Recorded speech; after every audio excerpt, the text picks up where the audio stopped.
Evening, ladies and gentlemen, boys and girls, and welcome to Beer Blather. These are interesting times. A lesbian activist judge from Uruguay thinks she has the authority to tell the Secretary of Defense who he can or cannot recruit into our armed forces. A FISA Court judge who gave Kevin Clinesmith a pass, sparing him deserved jail time after being found guilty of manufacturing evidence that deceived the court and formed the basis of the Star Chamber spying on the President of the United States. And now he decides that he can tell the Commander in Chief who he can or cannot deport under a law that has been deemed constitutional and gives him that very power. Frankly, if these activist judges want to run the executive, they should retire from the bench and run for office. Enough is enough. Let's play by the rules. The executive should ignore all overreaches by activist judges that infringe upon the powers of the executive. Simply put, the judiciary is not a branch in charge of micromanaging the executive branch and has no constitutional power to do so. These lowly judges have no right under the Constitution to impose their will on the executive with TROs designed to impede, delay, or otherwise replace the will of the American people. Let's play by the rules. Ignore these bastards and do what the American people elected the executive to do. Then let these penal arguments work their way through the courts. Enough is enough. Judicial activism ends when people stop pretending that activist judges have any authority. They do not. Act accordingly. And this is Dear Brother 264, playing by the rules. With me, Solmontes Bradley, the largest human repository of useless information from my golden cage in Southeast Florida. And right next to me, now, over there, Thomas Victor, the only living expert in World War I flamethrowers and so many more things, from his suffering hellhole of California. God, and now, led by a middle of the road Democrat who wants to show everybody he's so mainstream. But I think he misplaced his toupee. How are you? Newsom's an idiot. Everybody knows that, okay, he's preparing for the primaries of 2028. You're supposed to play to the base in the primary season.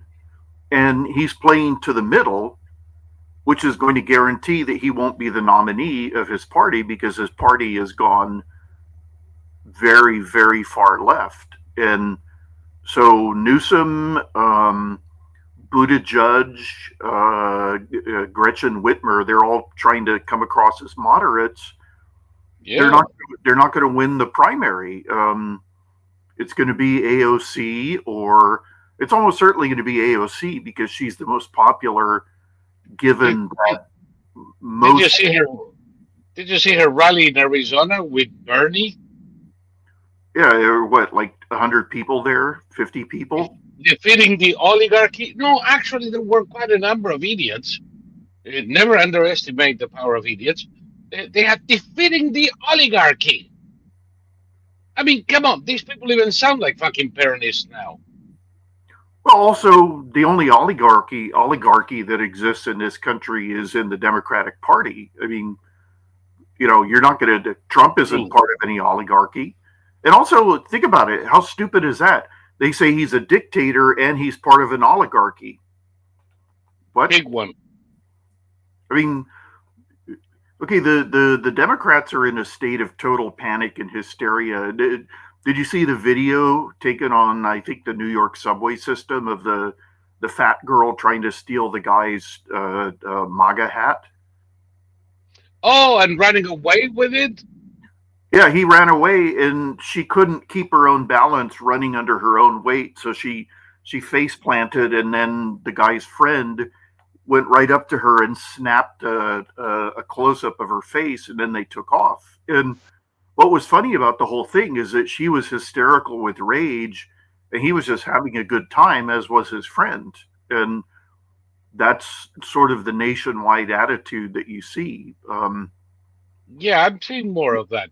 Yeah, It warms me up a little bit because we've always said that the only way to defeat these assholes is not with outrage, but with ridicule. Laugh at them. yeah. Accept the entertainment as provided.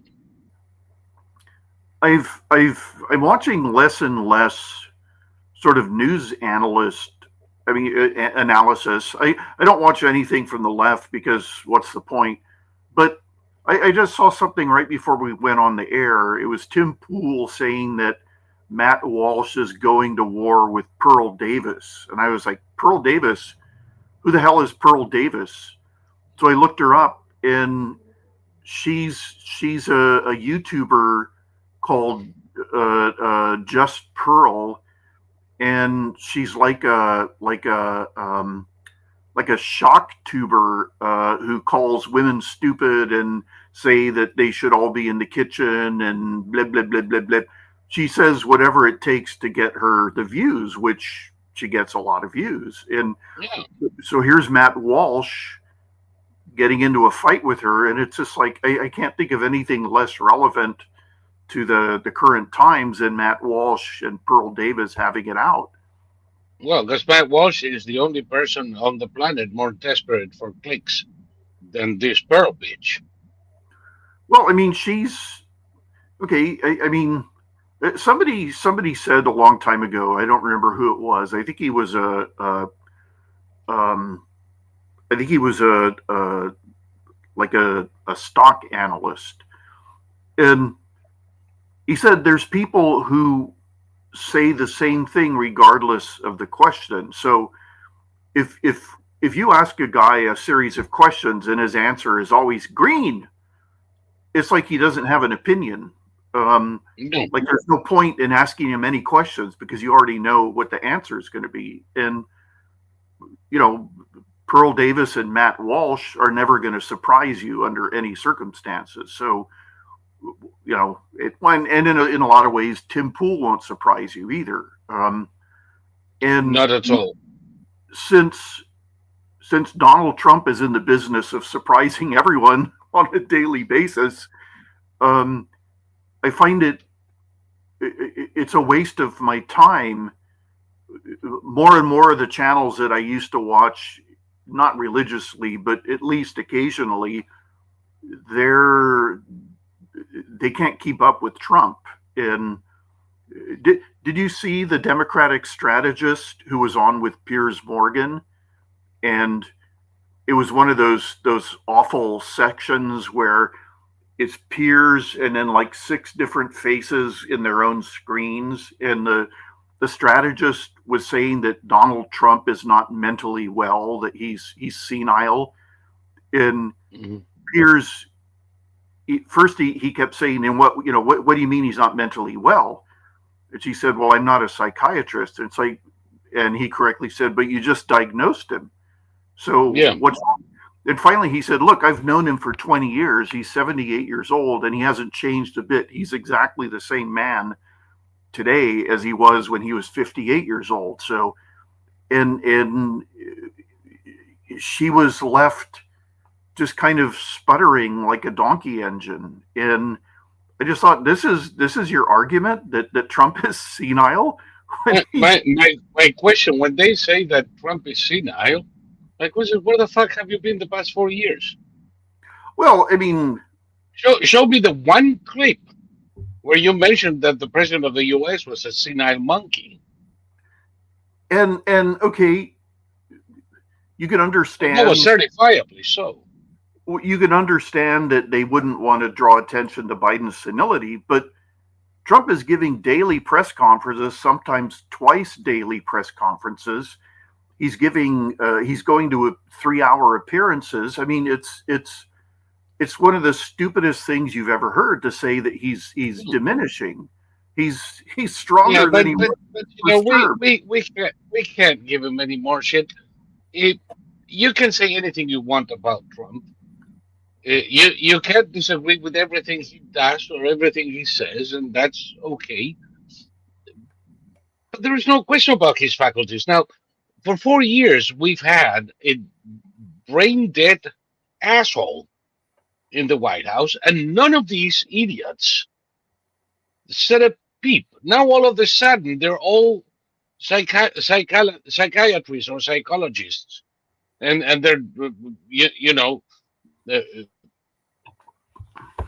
suddenly qualified to diagnose the president of the United States with dementia. They're Well, idiots. They're when brain dead somebody themselves.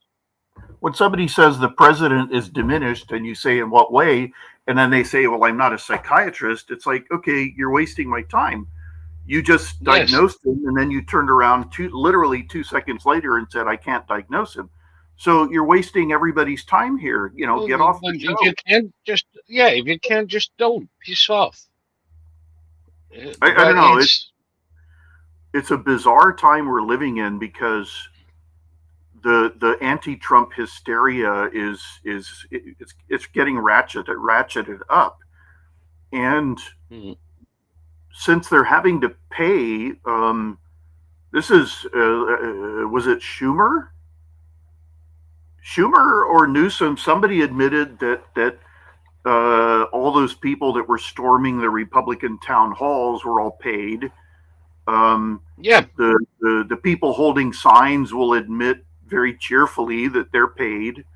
Um, so this pain isn't going to go on forever. It's we're only a couple Well, months.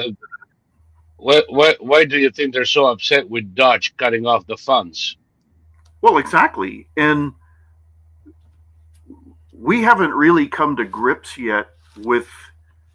Okay, I saw Anna Kasparian on with Piers Morgan, and I don't Oh know God. anything about her. I know she lives in California, but Anna Kasparian is obviously an extremely intelligent person because she was able to extemporaneously explain why she's done with the Democratic Party in its current form. And just bam, bam, bam, bam, laying out all the points why the Democratic Party was so destructive to her way of life and her family's way of life. And this is I mean, they're losing people. The so many people are fleeing blue states that in 2030, when they do the redistricting thing again, blue states are going to be losing lots of congressional seats. It's that bad. And what are they doing? They're saying Trump is senile. They're standing up for Tren de Aragua. They're sending more and more transsexual athletes in sports. Trump is senile, but what is Anna Regis? If Trump is senile, what is Anna Regis? Anna Regis is the Uruguayan lesbian who happens to be a lower court judge who put out an order demanding that the Department of Defense rehire all the trans and weirdos. Uh, who told her that she can act as the acting secretary of defense and set policy? Well, Who told her that it is her job to establish the parameters for hiring personnel in the armed forces? the Democrats, I mean, they did this for all of Trump's first term, so of course they're going to try and do it this time around. Yeah, but if Trump is somehow deficient, this woman is totally fucking deranged. Well, but they all are. I mean, all you have to do is see their official portraits, and it's like these people. Yeah, It's if they're not acting in good faith, and since they're not acting in good faith, then Trump is utterly justified, and also legally, he's totally justified in ignoring them. You were quoting Absolutely. Andrew Jackson. Let them Yes, raise an I was. army.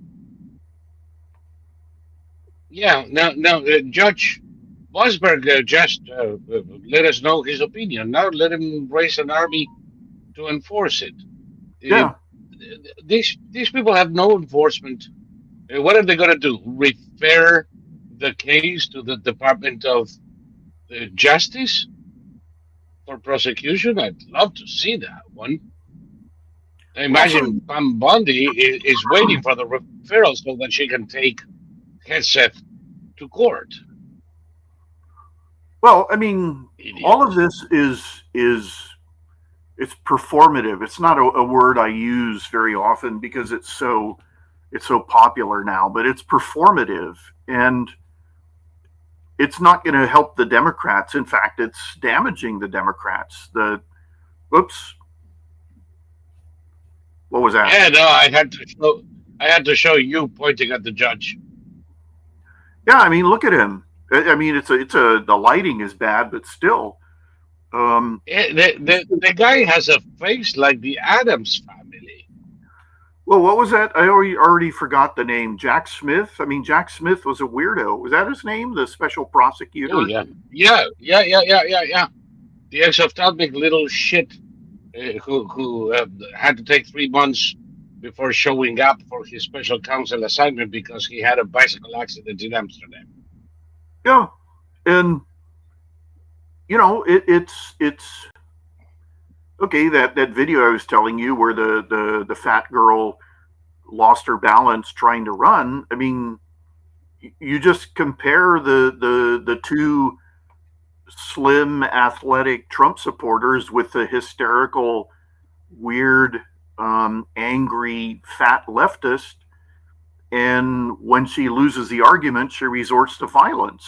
And that's what they're all doing now. And it's a road they don't want to go down because they would lose that particular confrontation. Um, if they're so okay, the attacks on Elon Musk's on Tesla dealerships and owners. Okay, some hacker published the names and addresses of all Tesla owners in the United States. Those people, by and large, are leftists. So leftists are going to come and burn their cars. Who do you think they're going to vote for next time around? I don't know. It's like that the more these people do, the less I understand them. This idea, like you said, most of the Tesla owners are virtue signaling lefty cretins from LA to New York who wanted to show the rest of us how pure they were and how committed to a world without carbon dioxide. And now these other lefties are burning their cars because they're upset with Musk. Yeah, I mean it's madness How because stupid can they be?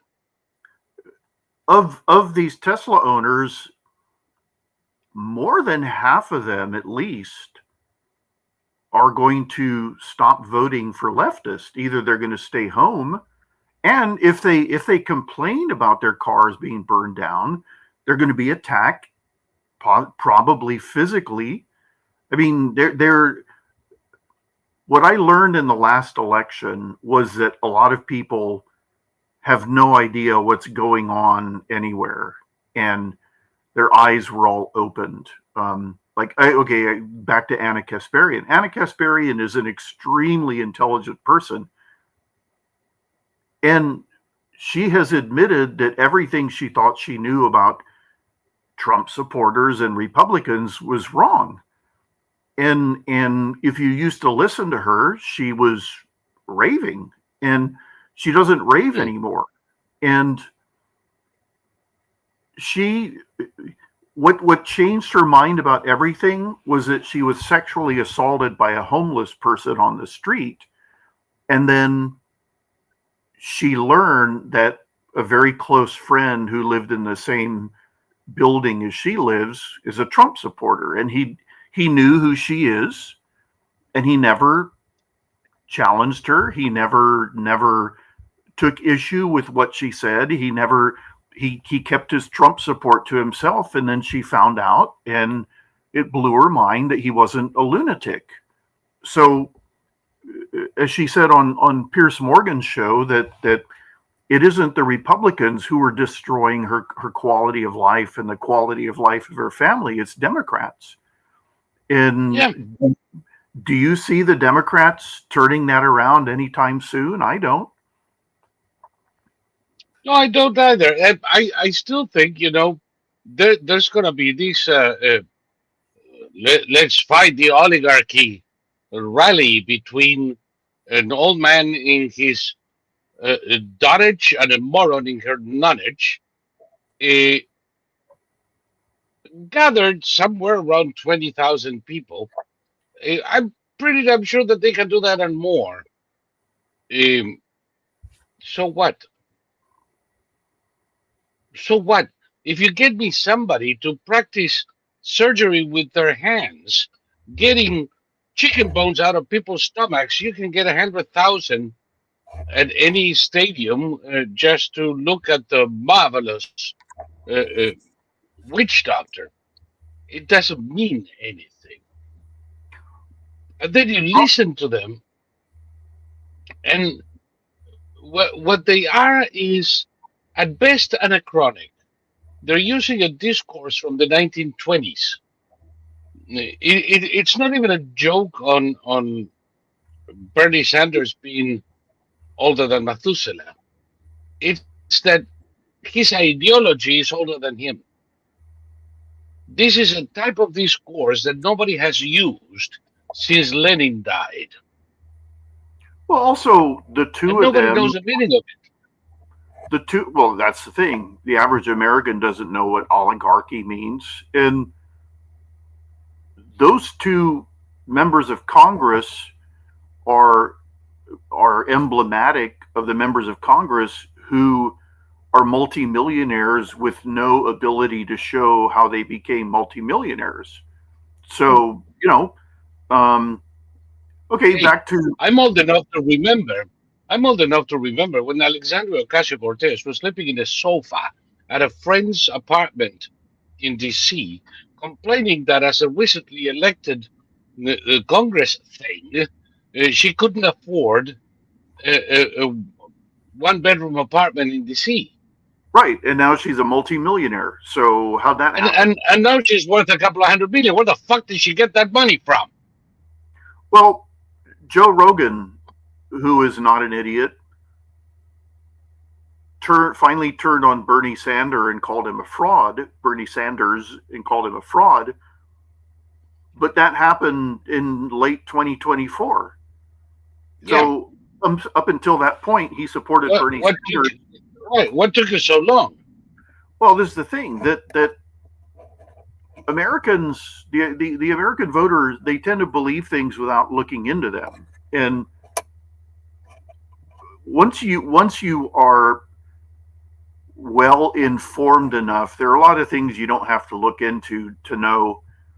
Like, for example, I can't remember the number. It was some tens of thousands of transsexuals serving in the U.S. military.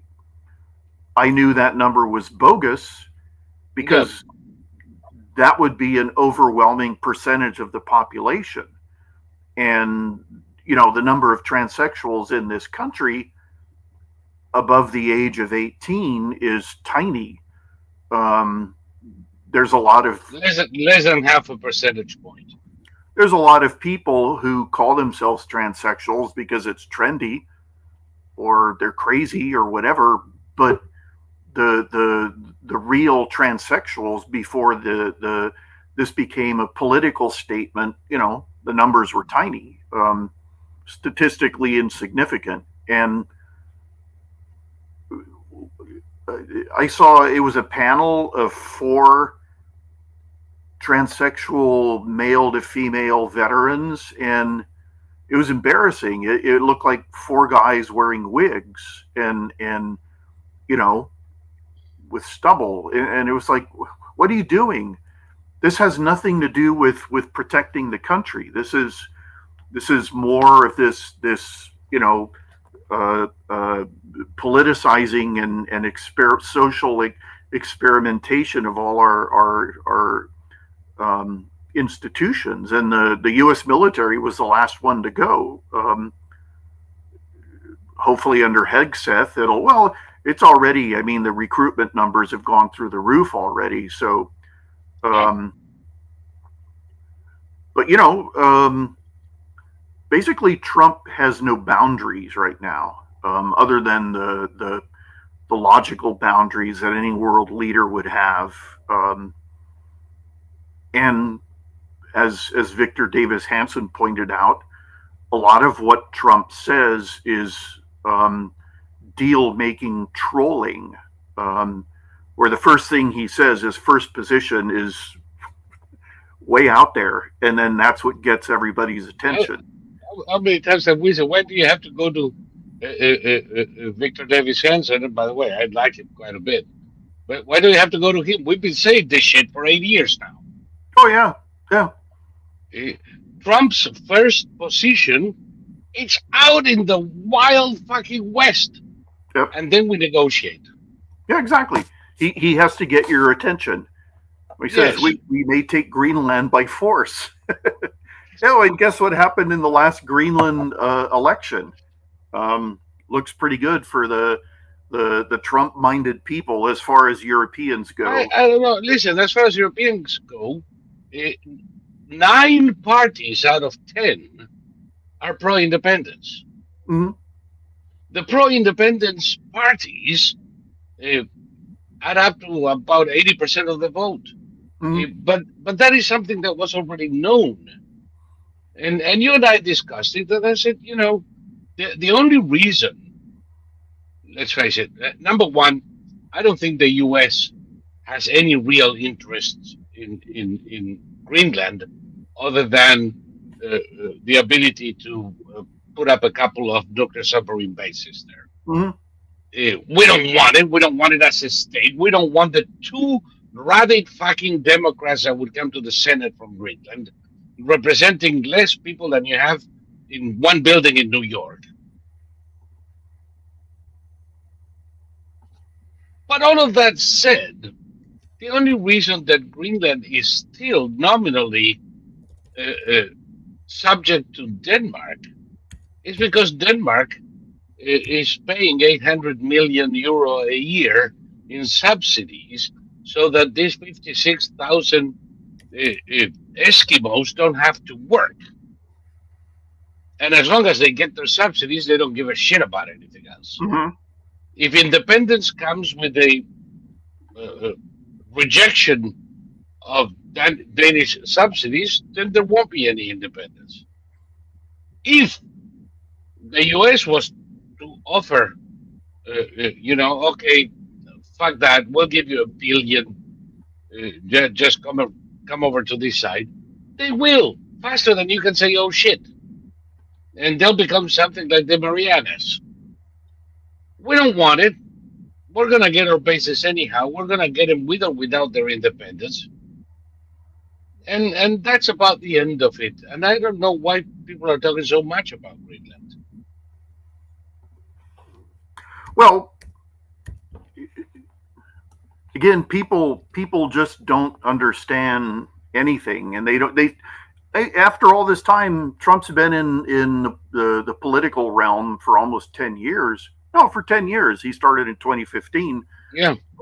They still don't know anything about him. And by the way, you don't remember, but in 2012, he briefly ran in the Republican primary. Oh, yeah. I remember. And then he endorsed what you would call it, Mitt Romney, and suspended his campaign. He's been involved for a little bit longer than than that. But the point that you're making is valid nonetheless. Uh, by now, people should know how he acts and how he throws things, both to start a conversation or to distract from it. Well, leftists believe that if they disapprove of something, then it's wrong to study it. For example, guns. I've seen a lot of YouTube shows where they take leftists to gun ranges and they shoot guns for the first time, and Oh my God.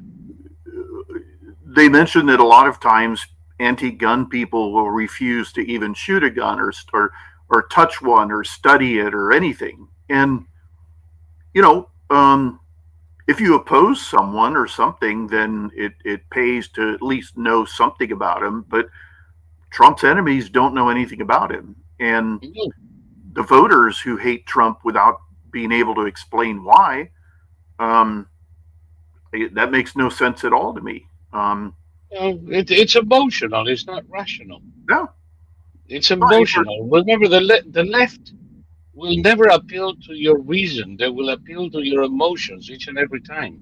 And they're yeah. nothing but a bunch of emotional teenagers with raging hormones.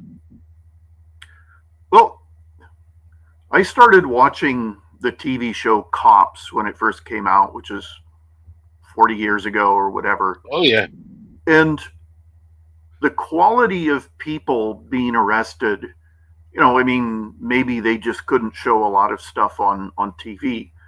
But with the body camera footage that you see shown on YouTube, it appears that the infantilization of a hell of a lot of people in this country is well underway, oh and yeah.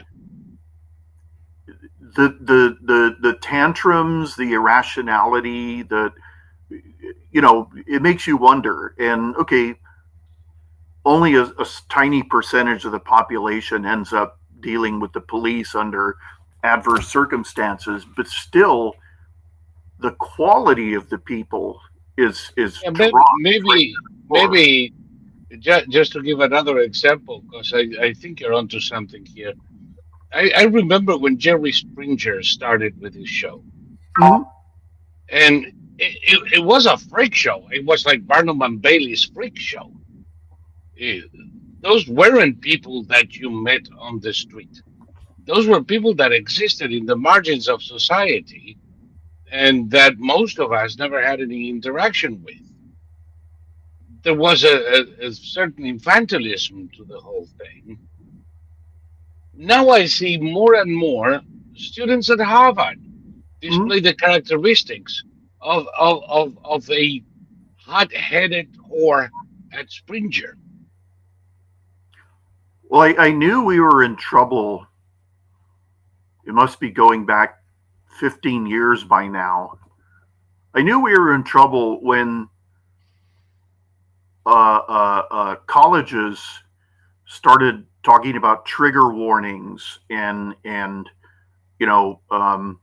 I remember there was an artist who had these life-size sculptures of, they weren't exactly zombies, but they were just kind of males, kind of going like this. And Mm. the statues were installed around campus, and then they were taken down because they were causing PTSD in all the women who'd experienced sexual assault, for example. Yeah. I guess we're on YouTube, so I should say SA, because you can't say what I just said a second ago, because even that will cause even that requires a Oh trigger God. warning. And I knew we were in trouble because, I suppose rape is out of the question. well, when I was in college, I went to college from 81 to 85. I mean, the R word that you just used was used. I'm about to use it again. Damn YouTube. You were saying was used? Yes, it was used in the on-campus campaign to not allow it. So they were Not using not only actually that, they were at using uh-huh. yeah, at NYU, I had a T-shirt. In case of rape, relax and enjoy it. Yeah, That, and that was a that was a keep calm and carry on of 1981. right. And the the fragility and the infantilization of college students today didn't exist back then. And people were able to there was only one student I ever met in my 4 years. It was the first day of class in my history class, and the professor was taking everybody's roll, and he was calling us either Mister or Ms. And there was a student who said she had a big problem with being called Ms. So they spent a good 15 minutes negotiating what she was going to be called. And by this time, people were rolling their eyes and going, ah, in their chair. If I had been the professor, I would have said, this isn't the right class for you. I'm going to call Note you yourself. Ms. So-and-so, and if you don't like it, there's the door. But that was a warning sign. That was the first time I ever saw something like that. Oh, and a And big warning sign. I remember with that discussion when they wanted Miss instead of Miss, because it was sexist. yeah, because they said Eh, if you're male, you're known as Mister regardless of your marital status. But Miss and Oh, Mrs. yeah, and Miss and Mrs. Wasn't necessarily a marital status, but I would love for people to tell me why is it such a problem to distinguish between a girl and a grown-up woman? Well, the obvious answer is that you don't distinguish between a boy and a grown up man. So why would you do it with women? Yeah, yeah, yes, you do in many ways, and Not verbally. I don't recall verbally people calling me Mister when I was 8. Right, but when you get up to post pubescence, um, Senora y señorita, Madame and Mademoiselle, Mrs. and Miss yeah, has yeah. more to do with the integrity of the hymen than anything else. Well, Why don't we do it with boys? Because they don't have a fucking hymen. yeah, but But I'm very suspicious but of see, if people that's who your want to argument, do away with the discrimination between grown-up women and little girls. well, There's a problem there. no, I mean, if your argument is it's because of the hymen, then you sound like a jihadist. I mean, I don't know, but that's the origin. That's the origin of that singular distinction. well, the origin is one could argue it's archaic, and I don't have a problem using the term Ms. because I don't. I mean, I use it daily. When I use sir and I use ma'am, ma'am doesn't. I mean, technically, I could say ma'am and madam, but it's not an issue with me. It never has. I remember when Ms. Magazine came about, Yep. and I remember the switchover from Mister and Miss. When I was in elementary school, we called our teachers Mrs. or Miss, and Yep. then I remember the switch over to Ms. and it was just like, well, okay, that's fine. It didn't. I know that was my attitude then. Today, I think a little different because I can see it with a different perspective. Those days when you had the switch from Miss and Mrs. to Ms, um, that's when we had the gender neutral Bible come out. Remember in '82?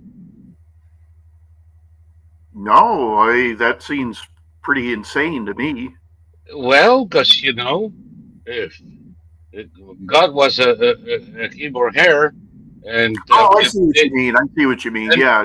and they changed words from woman to woman with a Y because Oh, it's not a man, and they all of that shit came in '82, and most of us laughed at it, except that it was eventually mainstreamed. well, I mean, times change, and there is evolution. There is. I mean, we're not. Okay, my father was raised by a man, by his grandfather, who was born in 1867. And my father spoke like a man who was born in 1867, and it was disconcerting. It was disconcerting even to us. He had such an archaic way of speaking that sometimes he was incomprehensible. Mm. And if he had learned to, okay, well, my brother and I were talking the other day. We've never used slang, regardless of our age. So we speak standard English that is comprehensible to people of any age. And there are people in social media who insist on keeping up with the Zoomer speak. So they talk about Riz and sus and all this stuff that isn't going to last very long. And I've never changed my way of speaking since I was a child, basically. And if my father had learned, with him, it became sort of an act of defiance to speak this archaic English.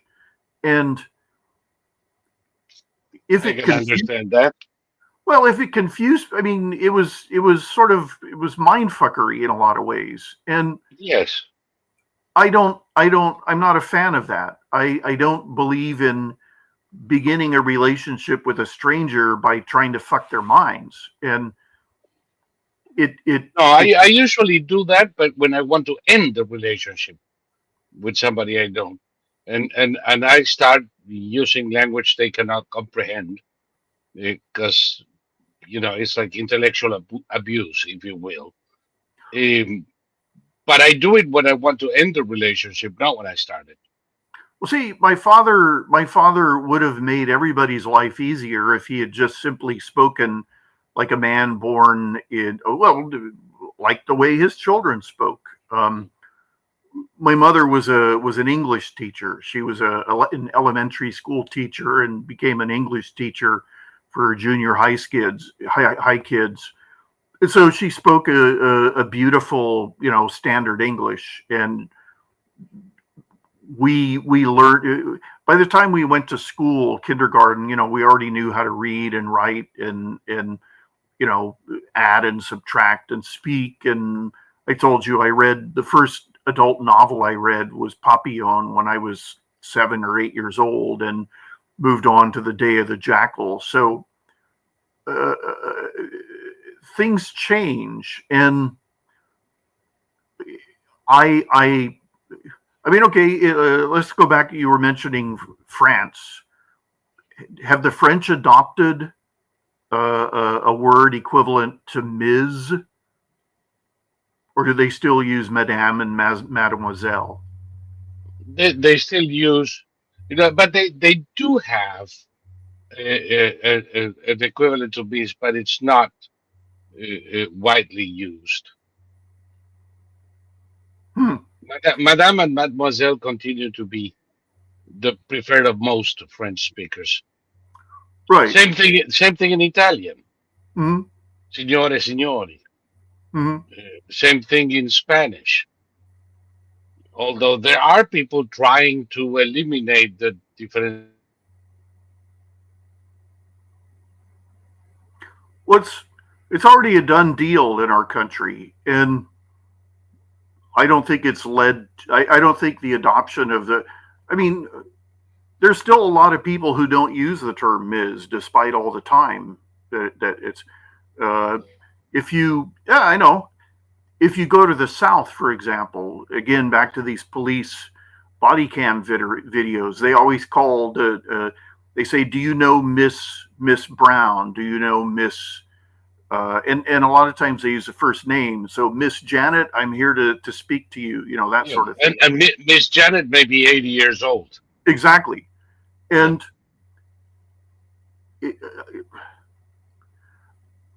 I'm just not I don't see a gigantic problem with it. I mean, you said yourself you don't use the term Ms., so it obviously hasn't impacted you.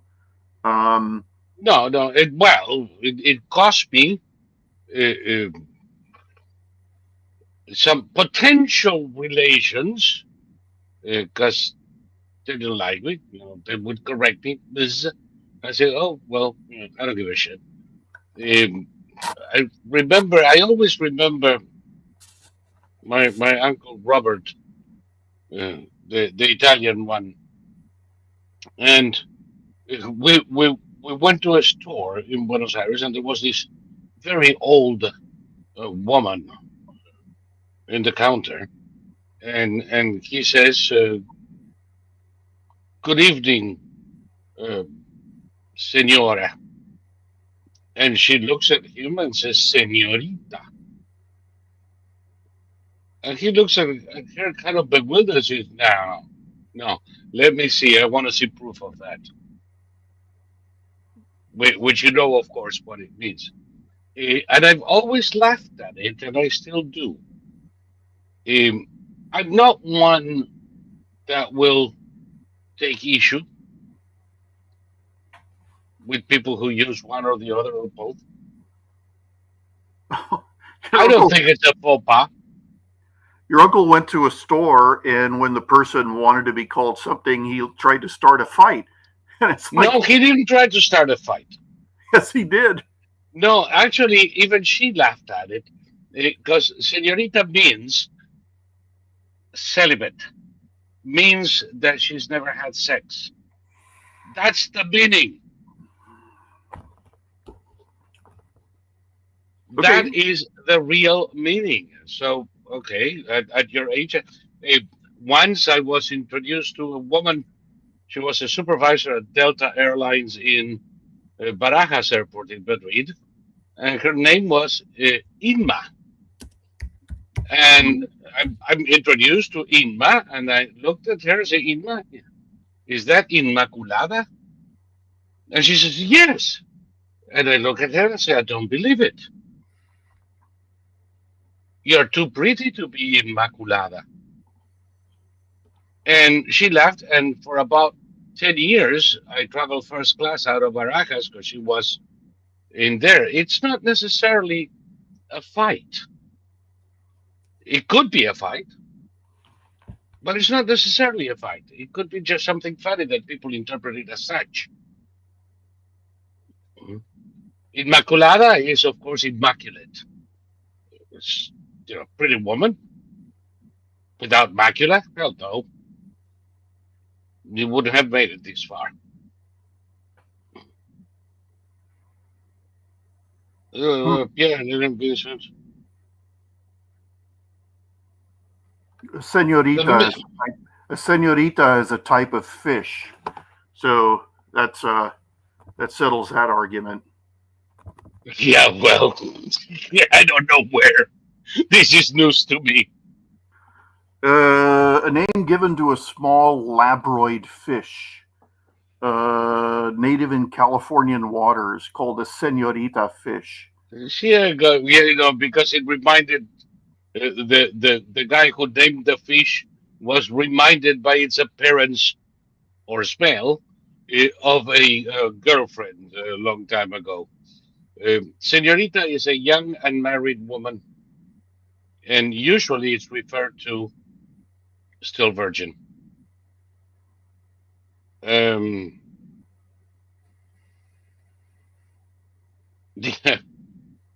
so that's the thing, and all spinsters were Miss. That's when I said, that Miss X can be an 80-year-old in the South because they still do it. But that's it. And where's the problem? And I am one who usually doesn't give a shit about how you want to be called. You call yourself the way you want. Just don't force me to do it. You want to call yourself a platypus? Be my guest. Enjoy yourself. I'm not going to correct you. But if you want me to call you a platypus, I'm sorry, you don't have the right beak. I just want to get in the store and get out as fast as I can. Um, Yeah, no, that was fun though. Even the old lady cracked up. I once held a door open for a woman here in California, and she said, you know, I could do it myself. And Hmm. I said, I'm not holding the door open for you, though. She didn't know what to say to that, so she just Right. walked through. There you go. You weren't looking for a fight, were you?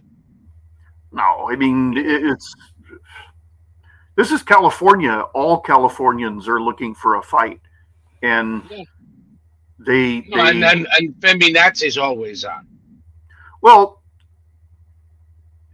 the thing about California is that Californians pride themselves on being difficult, and you have. I mean that's why Hollywood is in California, and divas are Californians for the most part.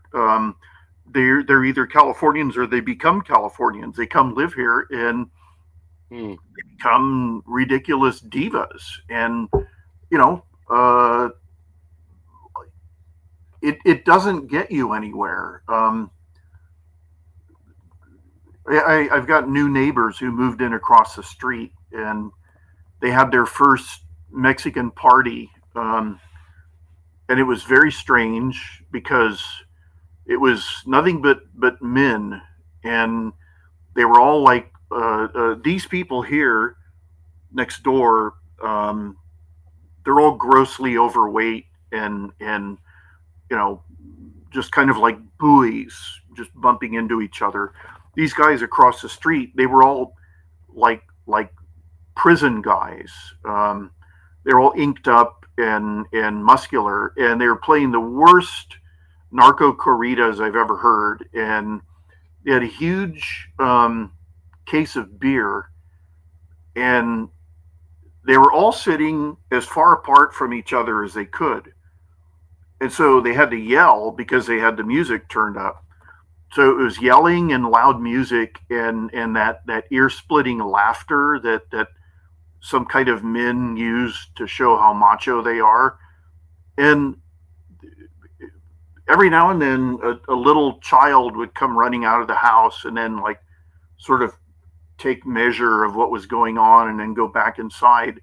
I have no idea what it was. I don't know if these were like former prison buddies getting together to reminisce about the old days or whatever.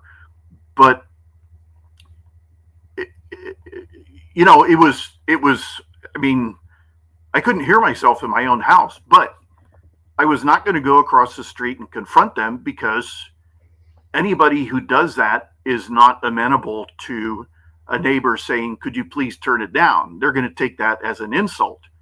And so, what I've learned living in California is that everything will pass, regardless of what's actually happening at that moment. And Yeah. so, I've learned to um, distract myself until whatever Californian grotesquerie is happening will pass. Until the next fashion comes in. Yeah, and you know, like I do like the video of the guy on the train with the MAGA hat. I would actually never wear a MAGA hat here in California because it would lead to trouble, either Right. people destroying my car or whatever. Um, because that's what Californians are like. And I think that it's more than likely, there's at least more than a 50% chance that they're going to choose Ocasio-Cortez as an act of defiance without giving even a second of thought of her ability to win against J.D. Vance, because I'm also convinced that Vance is going to be the nominee. That he was, All things being equal, you will be. yeah, and Vance. Okay, I didn't know anything about Vance other than his. But not Ocasio Cortez. I happen to think that she's gonna burn out long before then. Well, who else is there? No, nobody. I don't know who's gonna be, but this moron won't last. I think she will, because she's got the name recognition, and nobody in the none of the Democratic voters really know anything about her other than that. Okay, I was just thinking about this. I saw a song, and it was about.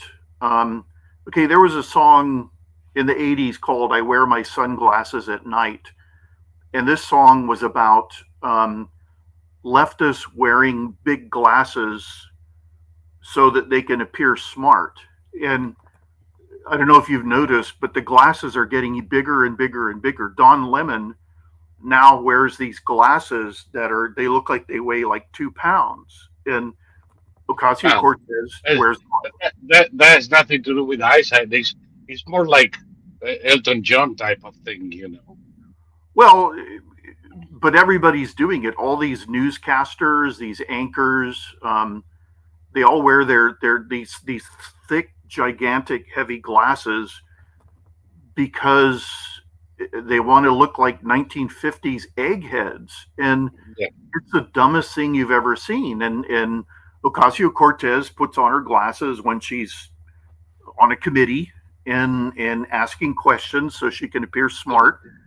So she looks intellectual. Well, somebody like J.D. Vance has got a 900 horsepower brain. I've never seen anybody like him. And whoever the Democrats end up choosing as their nominee, he's going to make mincemeat out of him, because they don't have anybody who's on the level of J.D. Vance. Yeah. And you just, in the campaign, Vance gave almost 100 hostile interviews to the press. There's nobody in the Democratic Party with the ability to do that. Gavin Newsom, is Gavin Newsom going to go on every conservative show and podcast? Not Fuck a chance. no. No. Fuck no. But you know, it's sometimes I wonder. Somebody was talking in the chat here a moment ago about this fucking imbecile from California. What's his name? I'm going through the chat now, trying to find it. What did he do? Who is he? A comedian who thinks he has an intellect. Bill Maher? Yeah, that's the one. See, that wasn't so difficult. Uh, Saying that Bill Maher is going to the White House, wondering if he's going to have an epiphany. No, he won't. Bill Maher is an idiot. Bill Maher is a complete and utter moron who every now and then says something clever because his writer was clever. Well, Bill Maher likes to brag about his own intellect, but Bill Maher said the stupidest thing I've ever heard. He said that he was right about Trump, that Trump wouldn't leave the White House after losing the election in 2016. And it's like, did he stay? Did Trump stay? I actually, the biggest complaint of the Biden Democrats was that he didn't stay long enough to be at the inauguration. He got the fuck out and was already in Palm Beach by the time Biden was inaugurated. Right. So, okay, Bill Maher also said that before. Bill Maher was on this show run by this guy named Patrick Ben David, and Ben David, interesting name. Yeah, Bill Maher said that the only person who could beat Trump was Gavin Newsom, and Ben David said, what makes you say that? And he said, because Newsom's a winner. And he said, well, what does he want? Give me examples. And Bill Maher, he kind of cast around. He said, I don't know. But then he also said something even stupider. He said that Gavin Newsom seems like the type of guy that you would want to sit down and have a beer with. No, not me. Nobody thinks Not that me. about Gavin Newsom. No, Gavin Newsom is the type of guy I would love to give a wedgie and put inside the locker. Gavin Newsom is the type of guy I would run from as fast as I could. If he Jesus. approached me on the street, I would like strong arm him. No, come on. I was never the bully in school, but I would have been with Newsom. The guy is a wedgie waiting to happen. No, Bill Maher, I remember Bill Maher. Bill Maher would have Christopher Hitchens on, and Hitchens was another guy with a 900 horsepower brain. And Bill Maher was talking about how stupid George W. Bush is. And Hitchens said, accusing Bush of stupidity is something that only stupid people say. Only stupid people do. Yes, I agree with him. And Bill Maher, his response to that was, oh, come on. That was it. That was all he could come up with. Yeah. No, you can say many things about Bush. You and I agree on many things about him. You convinced me that his biggest defect is his congenital inability to defend himself. Mm-hmm. Those were your words, and it was like an epiphany to me. But he's no idiot. But he's not an idiot. He's actually a very intelligent, capable, and knowledgeable fellow. All you have to do is listen to him speak. He's not an idiot. No. And to this day, he articulated a vision for America that is exactly the vision I want. That all Americans should want, that Trump wants. His inability to defend himself led to losing control to Nancy Pelosi and Harry Reid, and he got fucked. But, another very intelligent guy was Jerry Ford. Probably the most intelligent person ever to sit anywhere near the White House.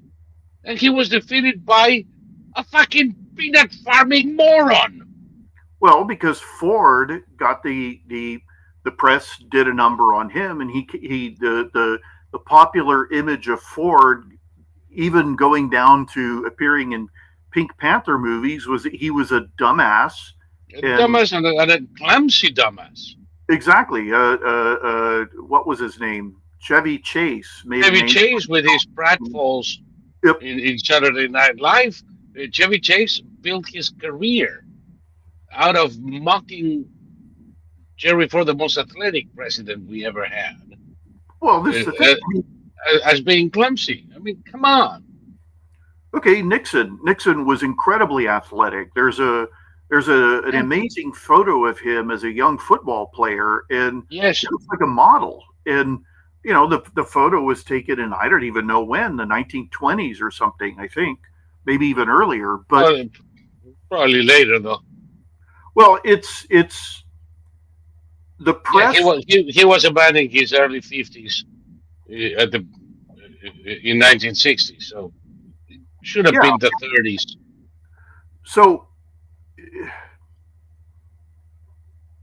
when you're someone like Bill Maher, I remember Bill Maher was arguing with someone who was getting the better with him, and he said, "Look, I'm the political guy."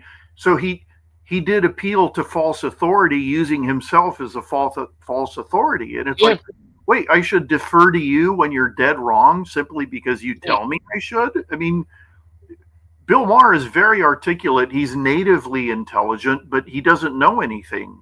He's somewhat clever, but I don't think he's intelligent. I don't think he can associate ideas. That's a sign of intelligence is the ability to engage in critical thinking. And when you have someone like Anna Kasparian who says in plain English, I was dead wrong about how I viewed Trump supporters, and I'm sorry. Then you have Bill Maher, who is still sticking with the idea that Trump is a Nazi and an autocrat. That his prejudices are true. Yeah, and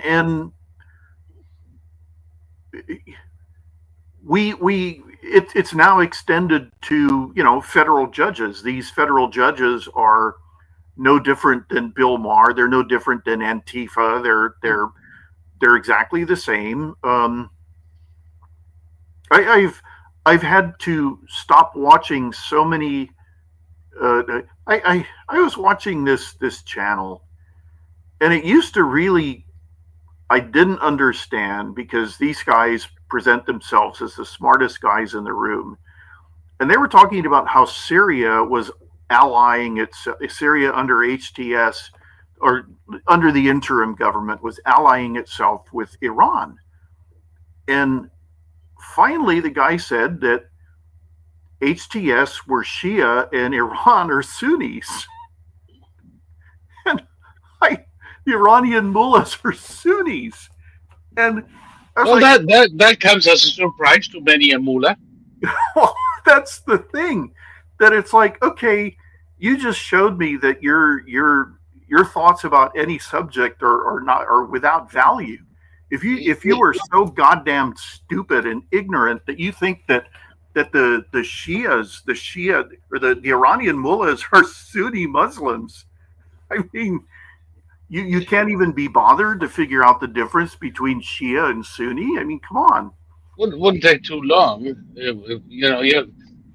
I shall forgive you for not having the funniest fucking idea what Alawites and Druze are, Of course. or the fact that one of the most loyal ethnic groups in Israel to the state of Israel are Shia Muslims. Mm-hmm. Oh my God, where did that come from? Well, it comes from right there, but not every Shia is the same. The same that not every Sunni is the same. Yeah. In HTS, I still refuse to pass judgment. You know that ever since uh, Al Julani took over, I've been reluctant to uh, uh, to pass judgment on whether this is a good or bad thing. I still don't know. Well, There are enough things to lead me in both directions, exactly. and so I'm still waiting, and I have no shame in telling people I don't have enough information. Well, nobody does. And the claim that they're butchering Alawites and Christians by the thousands. Show me the evidence. No, All the videos put on Twitter were from previously in the Syrian civil war. no, and there is no question. There is no question that there was a repressive move against Alawites. No question. The extent, the number of people who, and by the way, this is because Alawites rose against HTS, and Alawites were the backbone of Assad. Alawites were 10% of the population in Syria and 90% of the government offices in Syria under the Assads, who were themselves Alawites. So all of a sudden, Alawites had enormous share of power in Syria for 50 years. They are the ones that are being most deprived of their benefits by the new order. And they're reacting against it. And of course, they're going to be crushed like a fucking cockroach if they do. I have no doubt about it, and I have no qualms about it either. It's not like Al-Julani's forces woke up one morning and said, "Oh, what a lovely day. What are you going to do?" I don't know. I think I'm going to watch some Alawites. Would you join me? Yes, let's go Alawite killing. It's a wonderful day for that. That's not how it happened. They said that there was also a huge persecution of Christians. I haven't seen any evidence of that. I've seen evidence of focalized problems, but not any kind of organized persecution. Well, On the see, contrary. this is what we need to talk about is matters of general policy versus, I mean, in every single armed conflict, there are atrocities committed by all Oh, yeah. sides. And the question is, are these matters of policy or are they not? And what's happening in Syria is being presented in a way that's very, very, very misleading. And, I haven't seen evidence of the claims being made. And the people making the claims, for one, are the Alawites, who have a vested interest in getting back to power. And don't forget, the Alawites are the ones that built that gigantic concentration camp prison that they put their fellow citizens in. I don't know. Remember the Syrian government killing thousands of their own citizens with chemical weapons, with chlorine and other chemical weapons? Yes, and it was up to Trump to destroy the aircraft that were the delivery system. Well, those were the Alawites killing other Syrians. Mm-hmm. Just to put it in perspective. Yeah. So even if you now have a leader in Syria who is, some kind of combination of Jesus Christ, Mahatma Gandhi, and Nebuchadnezzar, there are people who are going to want revenge against the Alawites who killed their neighbors, their family, and their friends. Yeah. And some of them will succeed. Well, this is the Middle East. That's how things are done in the Middle East. You kill somebody, and then you've basically got a vendetta, and then by killing someone in revenge, then they have to get revenge on you, and it goes on forever. Yeah, it goes on forever, and forget about West Virginia or Italy. These people can carry this kind of vendetta for centuries. Mm-hmm. And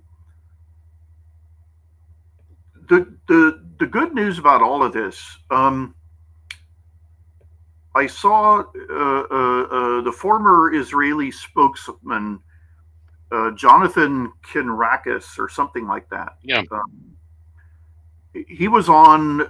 He was being interviewed by some mainstream news channel, and he said that the current Israeli action being carried out in Gaza bears no resemblance to what the Israelis did during the Biden administration, because he said, in fact, the Biden administration did a lot more than just withhold 2,000-pound bombs. And the Israelis were fighting essentially with both hands tied behind their back, as you said. And we're fighting with their teeth. Exactly. And one foot tied up. They were basically hog-tied. And oh, God, you just put the image of the Black Knight of Monty Python in my head. Exactly. It's a flesh wound. Exactly. Come back and fight. Yeah. And so the Israelis are using everything in their arsenal now. And the goal is now to eradicate Hamas down to the last man. And it has to be done. Hamas has no allies except for the Iranian mullahs and Hezbollah. Hezbollah is facing its own problems in terms of a lot of dead bodies and a lot of destroyed equipment. So the end result of all of this is going to be the destruction of Hamas. Now they have the Turks and the Syrians on their ass. Exactly. The Syrians. Hezbollah decided, you know what? We're not in enough trouble by waging war on Israel. Now we're going to attack Syria. And basically, okay, Hezbollah went in to Syria to help Assad, and they were humiliated. The majority of them came back in pine boxes. And they're up against people who've been fighting since 2011. So good luck to Hezbollah. Um, Yeah. but Now they got the Israelis, the Syrians, and the Turks after their ass. Talk yeah, about a miscalculation. well, this is the thing. You said that the newest leader of Hamas says that if he knew what would have happened as a result of October 7th, he Fucking wouldn't have idiot. supported the attack. Yes. That's exactly what Nasrallah said about Yes. 2006. And then he did it again, and this time he got killed. And the thing is, what the fuck did you expect? I A think welcome party? I think they always expected the U.S. to pull back Israel. They filmed themselves putting babies in ovens for crying out loud. And that was the big difference. That was a big difference. It didn't matter to Joe Biden, but it matters to Donald Trump. And And to a lot of people. well, and even though Trump is a builder, he does understand that you can't build anything while these people are still around. And so, No. unfortunately, You have to clear the ground. there are people who must be killed for the greater good. That's all there is to it. The Nazis were one such group. They had to be killed for the greater good. Um, nobody wanted to go to war in World War II, but it had to be done. You know, we couldn't just ignore Pearl No, Harbor. We couldn't we, ignore. we, we could have been more thorough at the end, but because Oh, as we usual, we were so sick and tired of it. yeah, as usual, we were just running away from war faster than we should have, Yep. and we did not finish the job. We're paying for it today. But these people in Hamas, oh, this is going to be a different one. Last week, on the same day, there were half the newspapers in the Middle East were publishing this offer from Al Sisi to accept 500,000 Palestinians into a refugee camp in the Sinai. And the other half of the newspapers were publishing Al Sisi's strong denial. What the fuck? I never said that. I Which knew I knew when I first read that it wasn't true. it was bullshit because there are many things the Egyptians are capable of offering. This one is not one of them. Well, They the want Palestinians Palestinians in the Sinai like I want an anno contra natura. the Palestinians are infested with Hamas. That's all there is to Yeah. it. And it's actually more than Hamas.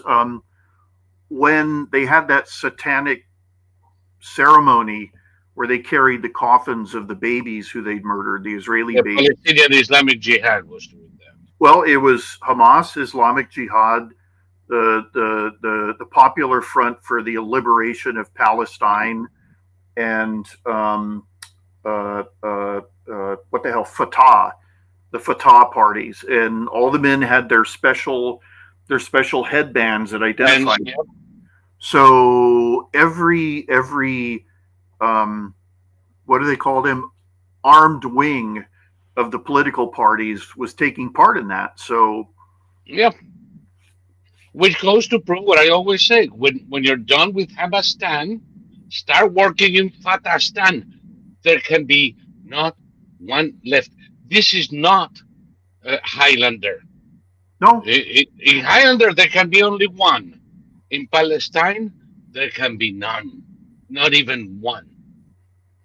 well, again, the Palestinians have no friends, um, and you know the Iranian mullahs aren't their friends. They just view the Palestinians as useful tools. Um, and if the mullahs won, there would be no Palestinians. You know, but it's interesting. It's looking a lot like the U.S. will take some form of military action against Iran. And Yep. as Victor Davis Hanson said, Trump will have to engage in at least one very large military operation in order to show the world that he's serious. And what better than you and I have been asking for this for the longest time. Uh, Ronald Reagan's destruction of the Iranian fleet that Mhm. won us 20 years of relative peace.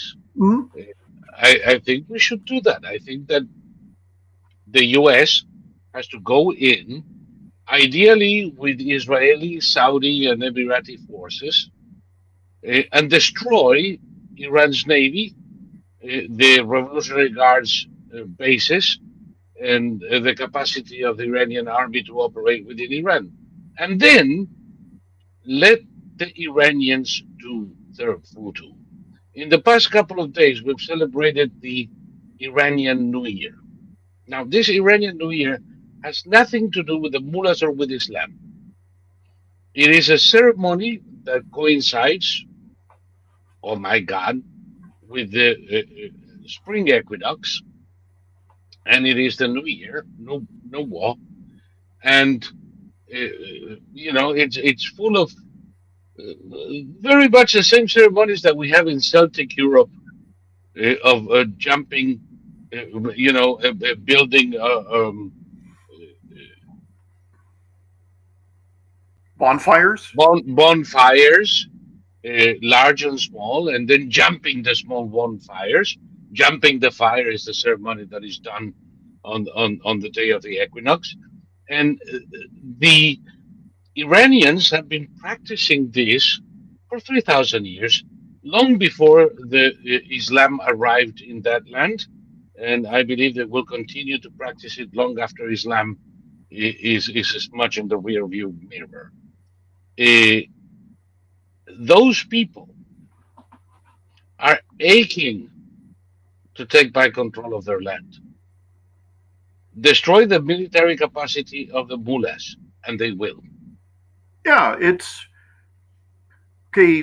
Today I saw that the Saudis and I think probably the Emiratis, but definitely the Saudis are carrying out operations in Yemen again. Oh, So yeah.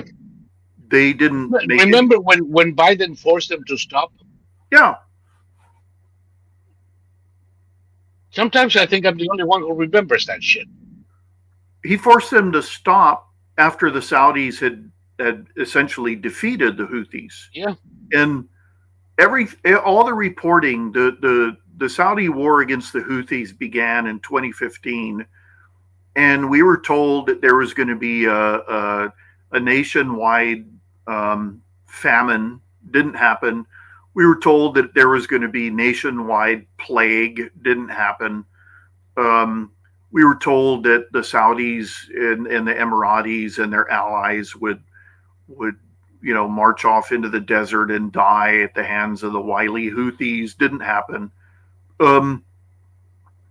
So Biden basically cut off all American aid to the Saudis. In fact, if you remember, he said he was going to make Saudi Arabia a pariah state. Yep. And so the Saudis are back to fighting. I'm sure the Emiratis are too. And people don't understand. Okay, Trump just announced the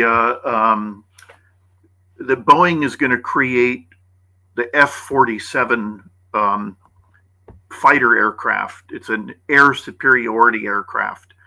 The F-35 is a multi-role aircraft. It can be used for air fighting. It can be used for ground attacks, all sorts of things, reconnaissance.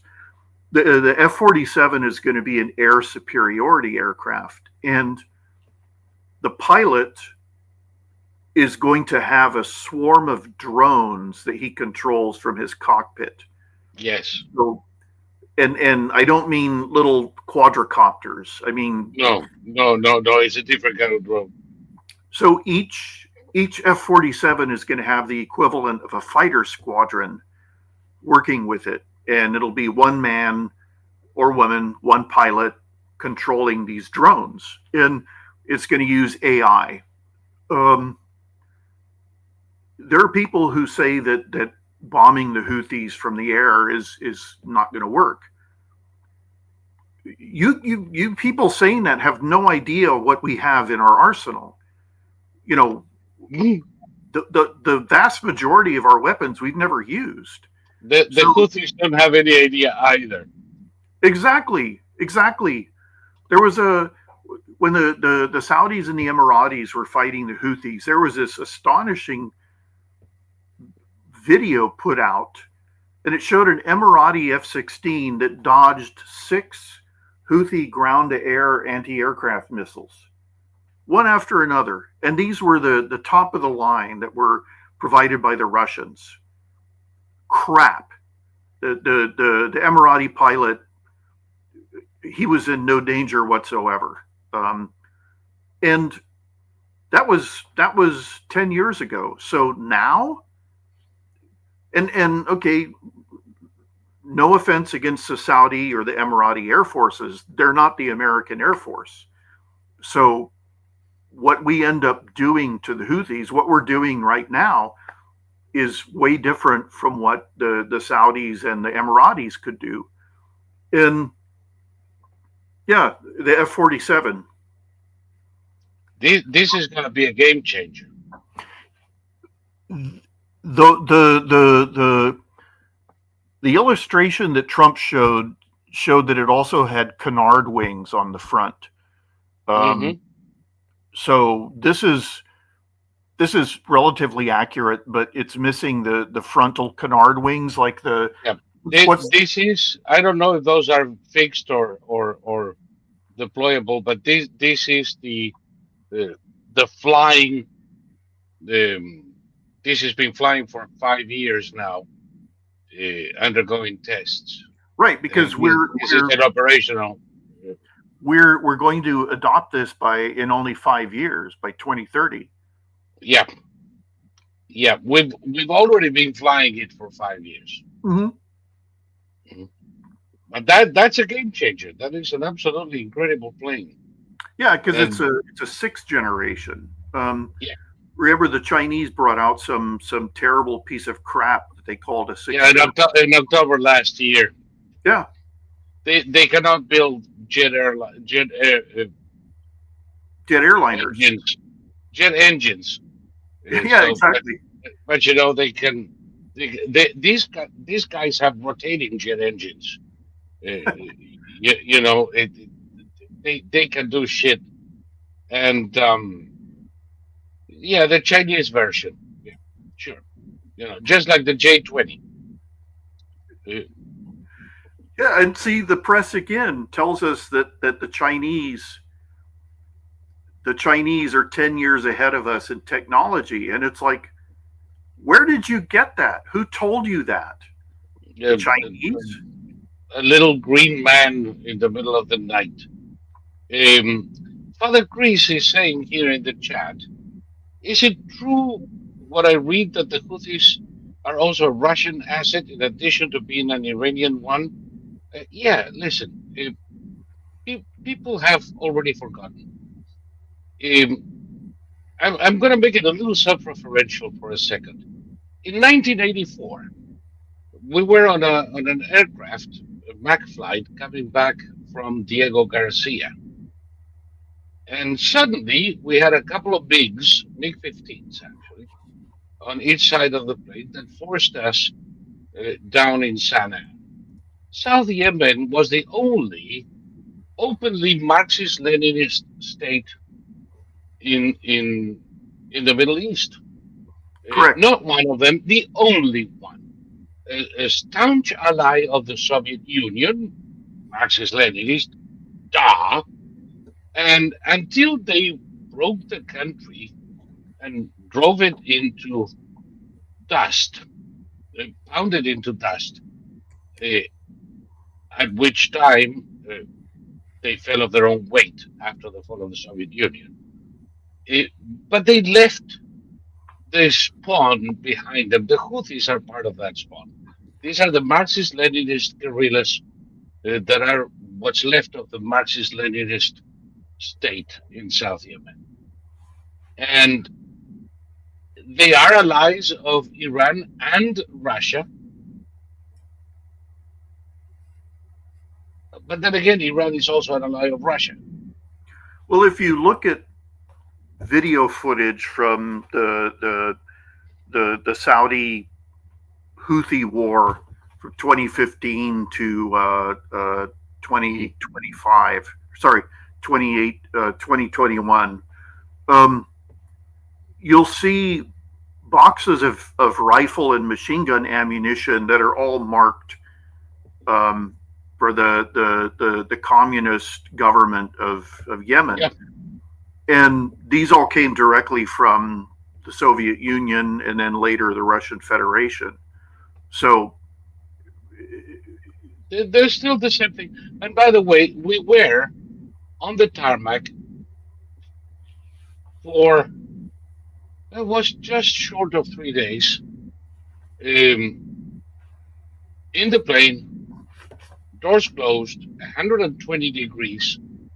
The smell of shit was unbearable because, of course, nobody was servicing the labs, and we had a full load. And it was the direct intervention of the Reagan administration at the time uh, that negotiated uh, our release. Um, yeah, and the negotiation was let our people go and we won't bomb the fuck out of you. Most likely, that was George Shultz conducted the negotiations in person. So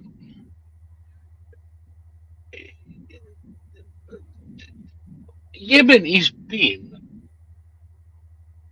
an abscess Mm-hmm. on the balls of the world for 60 years. Yeah, It's about fucking time.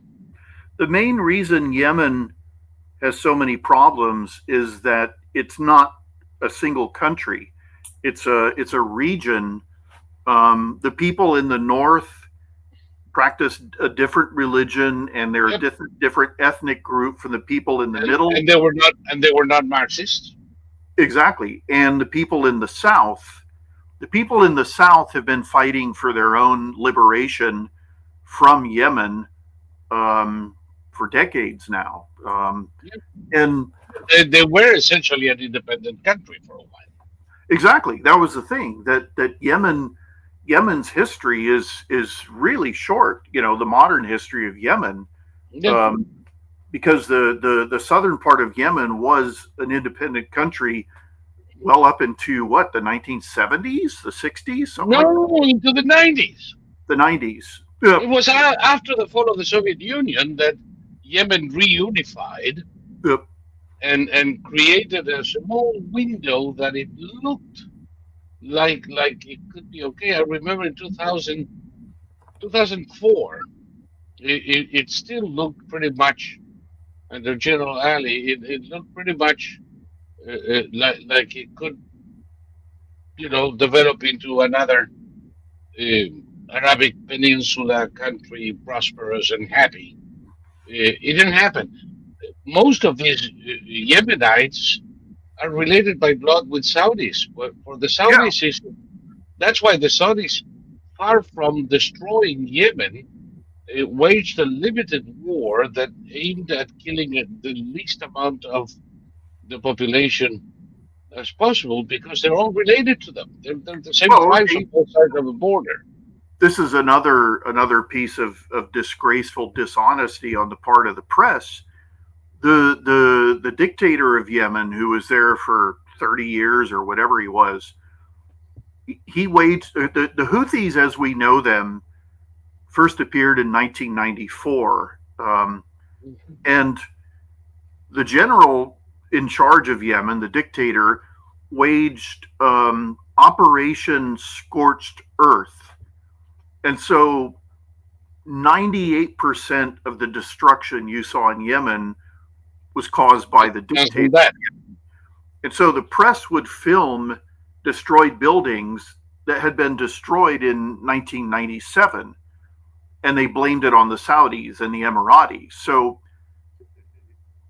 this is one of those situations. I mean, I'm at the point now when I hear something from the press, I automatically don't believe it I used to put everything in the open file and say, well, maybe. Now I say that's a lie. And That's a then lie. If it comes from the New York Slimes, it's a lie. exactly. And I don't worry about it. I don't worry that I'm misinformed because I know that it's a lie. And then later on, of course, it turns out, oh, we lied. We made it up. So, and this is also another reason why if you want to learn about wars in the Middle East, don't watch the BBC, don't watch ABC, don't watch CNN. Um, Fox is pretty good. Let's And see. and don't listen to the International Court of Injustice. Yeah, yeah. Um, you'll find a lot of English language channels from the Middle East, and so Mhm. you can or articles as well. Yeah, I prefer Al Arabiya. Yeah, Uh, that's a good one. that's it's owned by Mohammed bin Salman. Mhm. You know they're going to paint Saudi with vibrant colors. It's expected. But they don't do it to the point where they're lying their asses off. No, no, no. They're going to paint Saudi with the best possible colors because, Exactly. hey, that's part of it. But they're not going to lie about it. Not like, say, Al Jazeera will lie about anything and everything. Yeah. No, Al Jazeera is useless. I Yeah. would recommend also watching videos and trying to figure out the provenance of the videos. Um, okay, the BBC, their Middle East correspondent is this Irish hag, so you know exactly what her position is going to be. And you know, if she's on, you just turn the volume down and just look at the images, try and figure out what's going on. But Mm.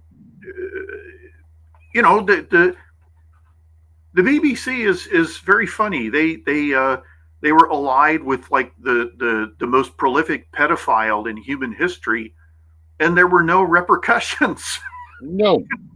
Listen, what they did time and again with Hamas, with portraying victims of Israeli injustice in Hamas who turned out to be in Gaza, who turned out to be Hamas, not militants, but generals. Uh, and we're still discussing the BBC. Yeah, I mean,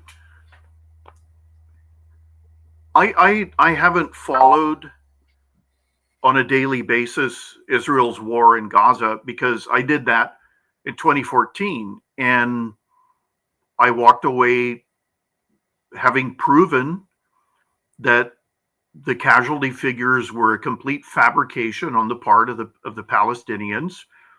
The Israelis were essentially blameless. They fought a war that they had to fight, and um, when this war started, I knew what was going to happen. It has happened, and the good news is that nobody cares this time around.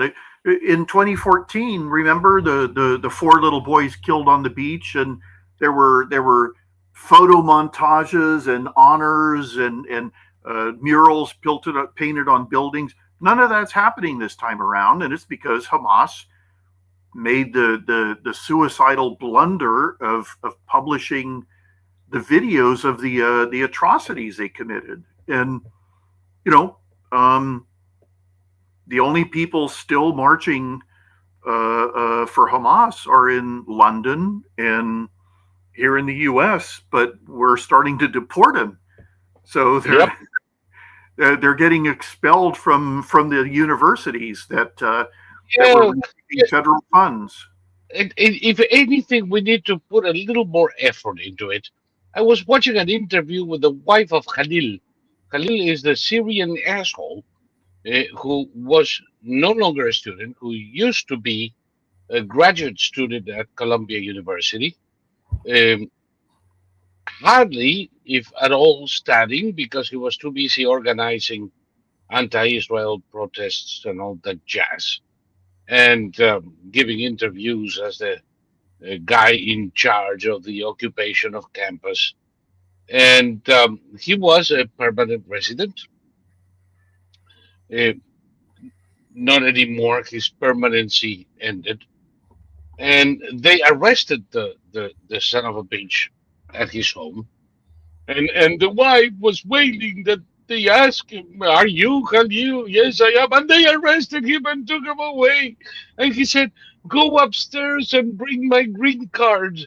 And I did, but he was already gone, and they deported him. Why is she still in this country? Isn't she an American, or is she? She should be in Guantanamo. She was Well, I mean, giving. I watched the video, and he was telling her to. She was like, it was really funny because she was pursuing the people who'd arrested him, and she's saying, "What's your name?" And they were like Yeah, saying, "We don't give out our names." Where's yeah, he going fuck to that. go? We don't give out that information. Yeah, And she had their lawyer on the speakerphone, and the yeah, lawyer was like, beep, beep, beep, beep, beep. And the agents were like, "Okay, that's nice, bye bye." yeah. And of course, that lawyer filed suit in New York, and the judge ordered that he be freed, but he was already in New Jersey, so that order carried no weight. So they got they filed suit in New Jersey, and the judge in New Jersey said you gotta give him up, but they couldn't because he was already in Louisiana. I love it when they do things right. But if she is an American citizen, she was giving aid and support to a terrorist organization at war with the United States. Sure. You cannot deport the bitch, but you can sure as hell put her in fucking Guantanamo until the war is over. I am way more intolerant to terrorists than even this administration is. Fuck them all. Well, in the first Trump administration, Trump ordered the he ordered multiple missions that were carried out in total secrecy, and they've still Mm. not come to light. And I have no doubt that the same thing is happening.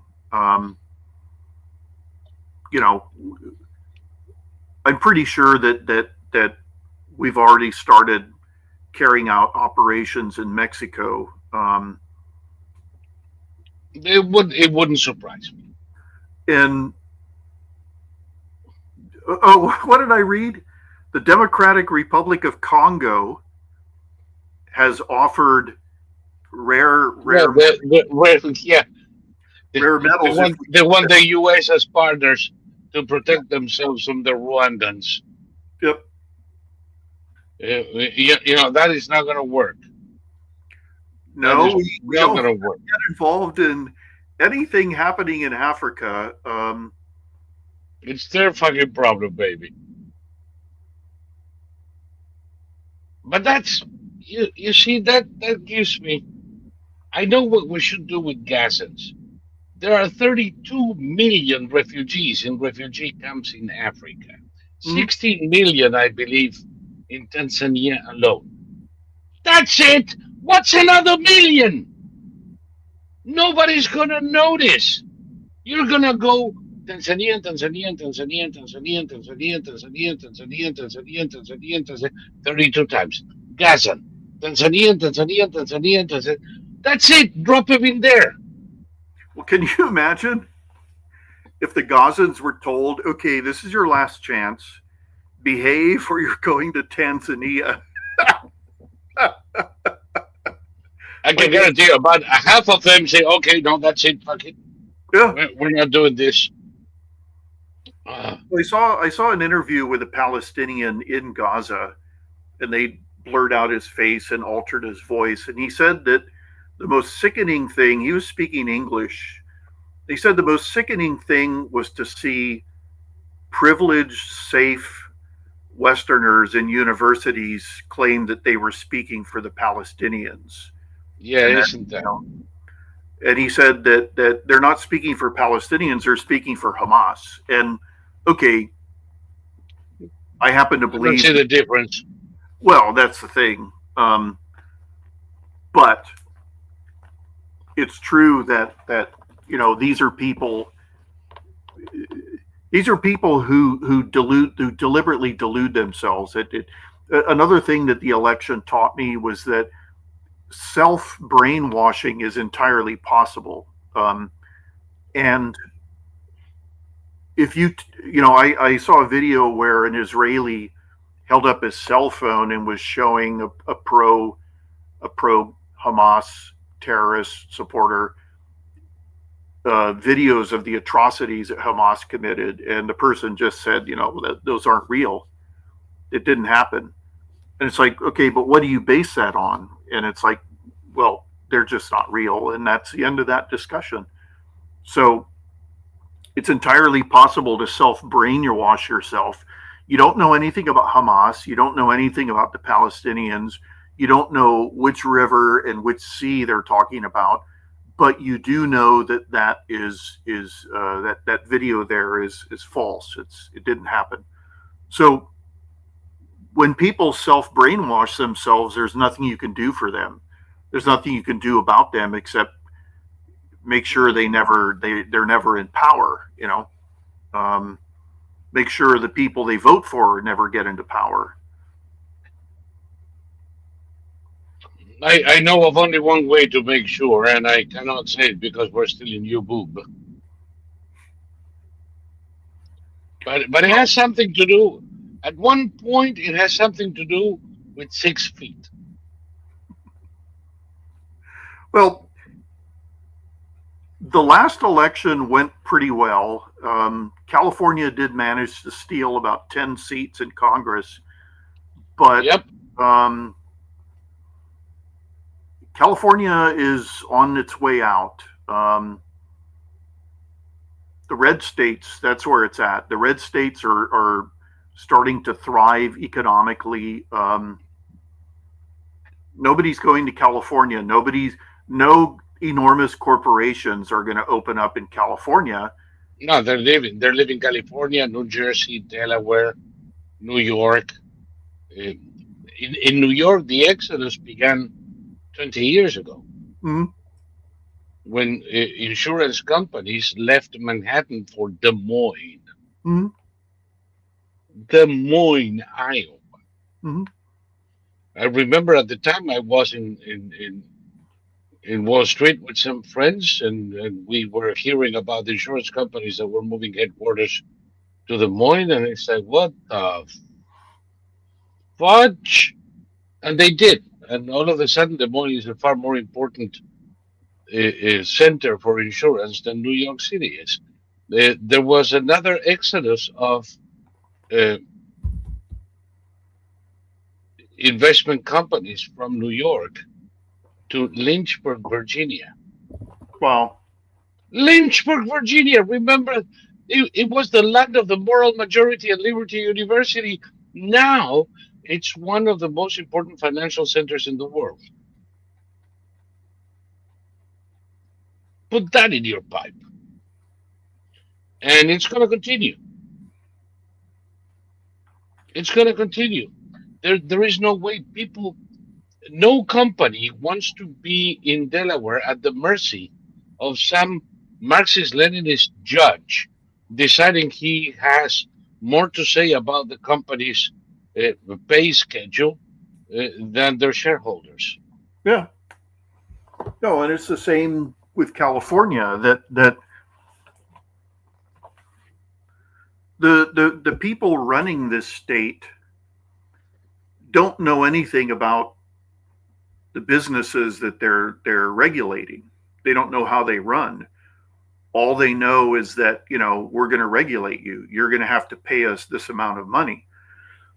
And so there was this notion that people will always come to California because of the weather. That's not true anymore. I think that the country's most rabid leftists will eventually end up in California.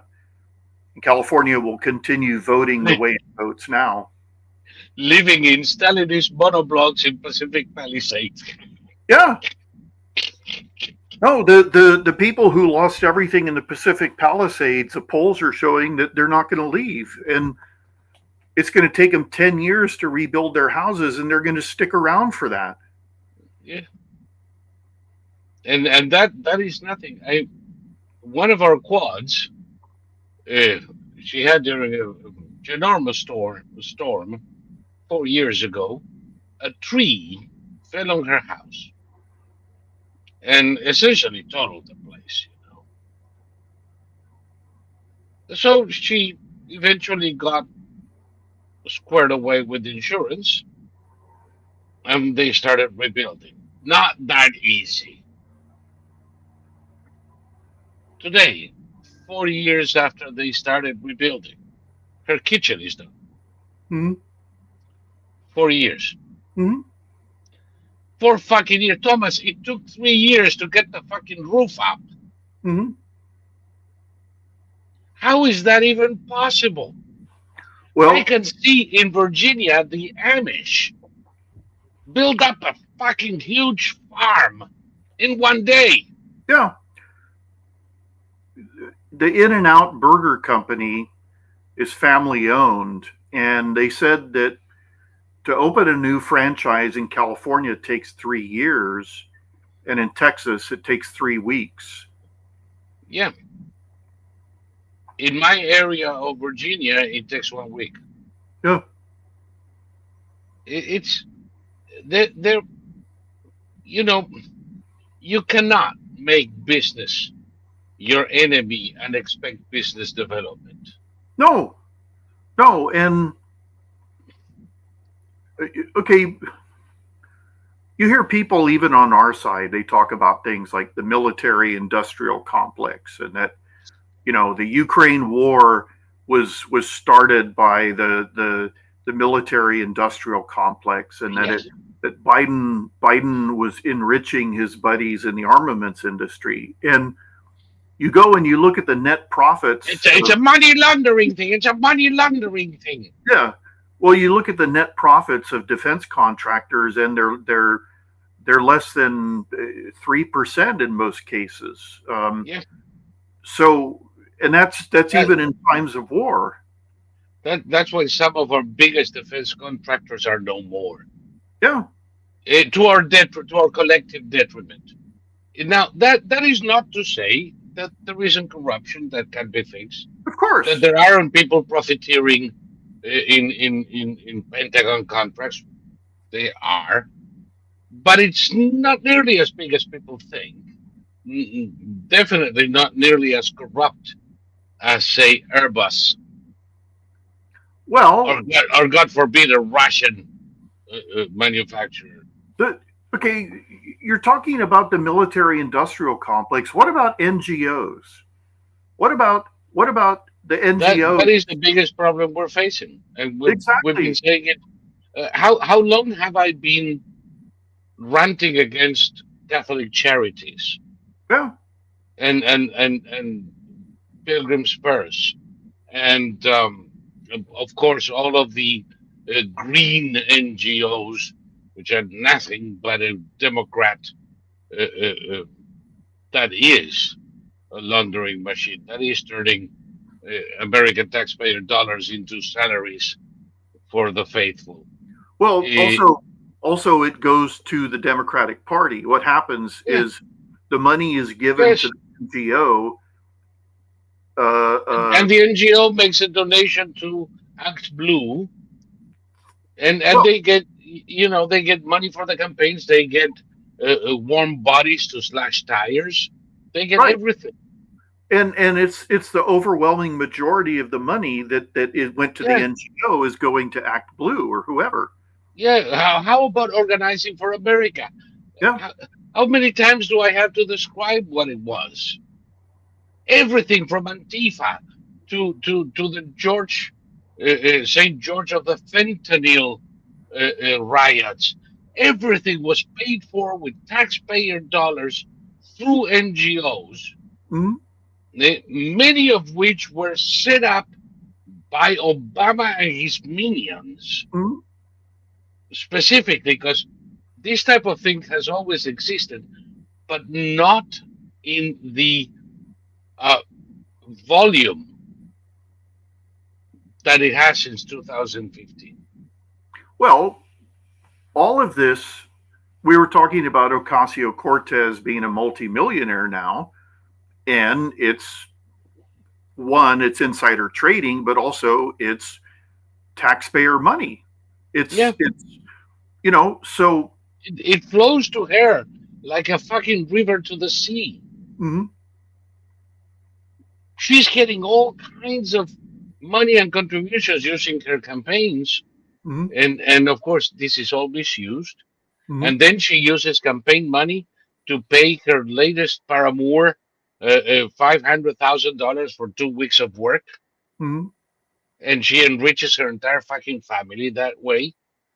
And the same thing can be said of all of them. Right. And this is what people need to be angry about, not the military industrial complex. Okay. You need to be angry about our members of Congress robbing us blind. That's what you need to be angry about. You need to be angry about the federal bureaucracies robbing us blind, because it's in every single executive department. It's everywhere. So Yeah, uh, look at that. Gonzalo is telling us election reform must be codified in law. Yes. And we must include the citizenship question in the census. Yes, fucking yes. So only citizens are represented in congressional representation. Well, only citizens can elect them at any rate. Representatives will represent everybody in this country. This is something that is not clear for most people. Yes, they do represent everybody, but they're voted by citizens only. And throughout our history, it was citizens that were counted. The purpose of the census is to count citizens, not Japanese tourists. Um, it is the most important long-term necessity to have a chance at turning the ship around. I think Gonzalo is correct, Thomas, and mhm, I think it remains the number one priority, and that everything else is fine and dandy, and it might make my day or not. But in 1 year from now, 1 year from now, mhm, we're gonna see the beginning of the primaries for the midterms. mhm, 1 year from now, if the election um, Accountability Act is not done by then, we are fucked. mhm, We are fucked because if the Democrats can pull a shenanigan like they did in 2018, and we end up with Hakeem Jeffries as Speaker of the House, you can kiss the rest of this goodbye. mhm, It's that important. mhm, There will be no reforms, no reduction of the deficit, no tax reform, no elimination of superfluous agencies, no elimination of useless departments, unless we can consolidate the majorities in Congress next year. The rest is bullshit. mhm.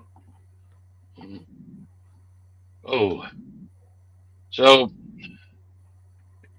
the NGOs being limited in funding will help, but to make things permanent, we need those changes, says Gonzalo. I totally agree. That doesn't mean that I'm not enjoying the reduction of the powers of the NGOs. Uh, and what we've seen so far is less than 10% of what there is. Mhm. There's a shit ton more to adjust. USAID was literally a drop in the bucket. The entire budget of USAID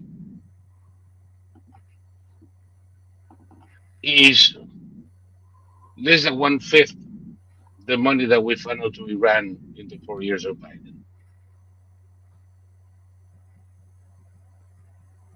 Put your head around that. Mm-hmm. 50 billion in USAID, something like 300, 400 billion going to Iran, something like 250 billion going to Mexican cartels. That gives you an idea. USAID is important, but it's not the most important thing. We definitely need to uh, push it a little bit. And by the way, it's 2 hours, so let me do a little brief self-serving moment here. People, you're watching this, you watch 2 hours of this. Obviously, you like this. There's over 1,000 people watching right now. Uh, we need your support, or we won't be able to do it forever. So please drop a buck. There are several ways of doing this. The best one is to come to Odyssey. And once in Odyssey, you can subscribe to the channel and get notifications when we go on air. That one's for free. You can also click on support and drop a buck for the channel. Click on the dollar sign and drop a buck in the chat, like a tip to this program. Or click on join and join as a member of this channel with a monthly contribution that will give you access to programs that are for members only and will also help us budget better. If you don't want to come to Odyssey and you are watching us in Twitter, you can subscribe to my timeline at the Brother Lie. It goes to help the same project. And if none of that is to your satisfaction, you can always go to quadverum.com/support us and drop a contribution there directly to Quadverum. It's going to support this channel and Quadverum Forum, where you can continue the conversation anytime. And now, that is enough.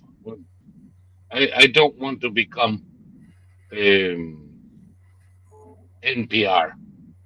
I see that there are a lot of people making comments in X and in um, YouTube. YouTube. Yes, some of them are all friends of ours. Folks, we're not monitoring the chat on YouTube or the chats in X. The only chat we monitor and we interact with is the chat in Odyssey.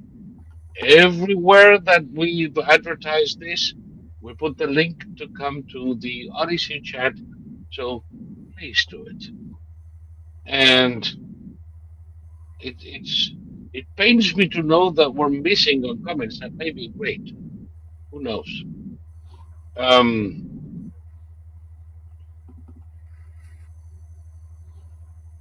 Gonzalo says if we take a decent chunk out of their budget, then the DNC's ability to gather mail-in ballots will be limited.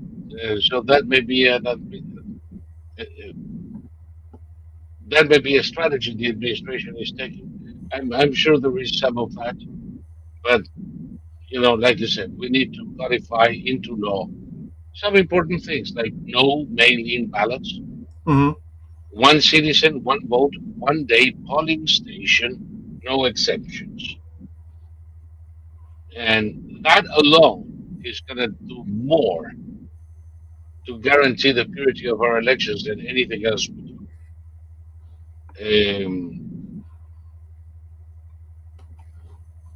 All friends, says Terry, referring to what I saw in other venues. Come back to us here on QVTV. Yes, indeed. You have the link. So, Thomas, Yes. what else do we have today? We started Well, with the stupid judges. well, what Trump is doing is he's playing by the rules, but he's hitting his opponents with, okay, they're throwing whatever they can think of at him, but he's hitting them, and what they're throwing at him is, he's senile, he's an autocrat, He's going to steal.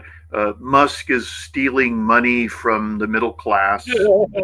Um, Musk, but what if, Trump if, if Musk stole all the money from the middle class, it wouldn't justify his distracting his business. well, that's the thing. I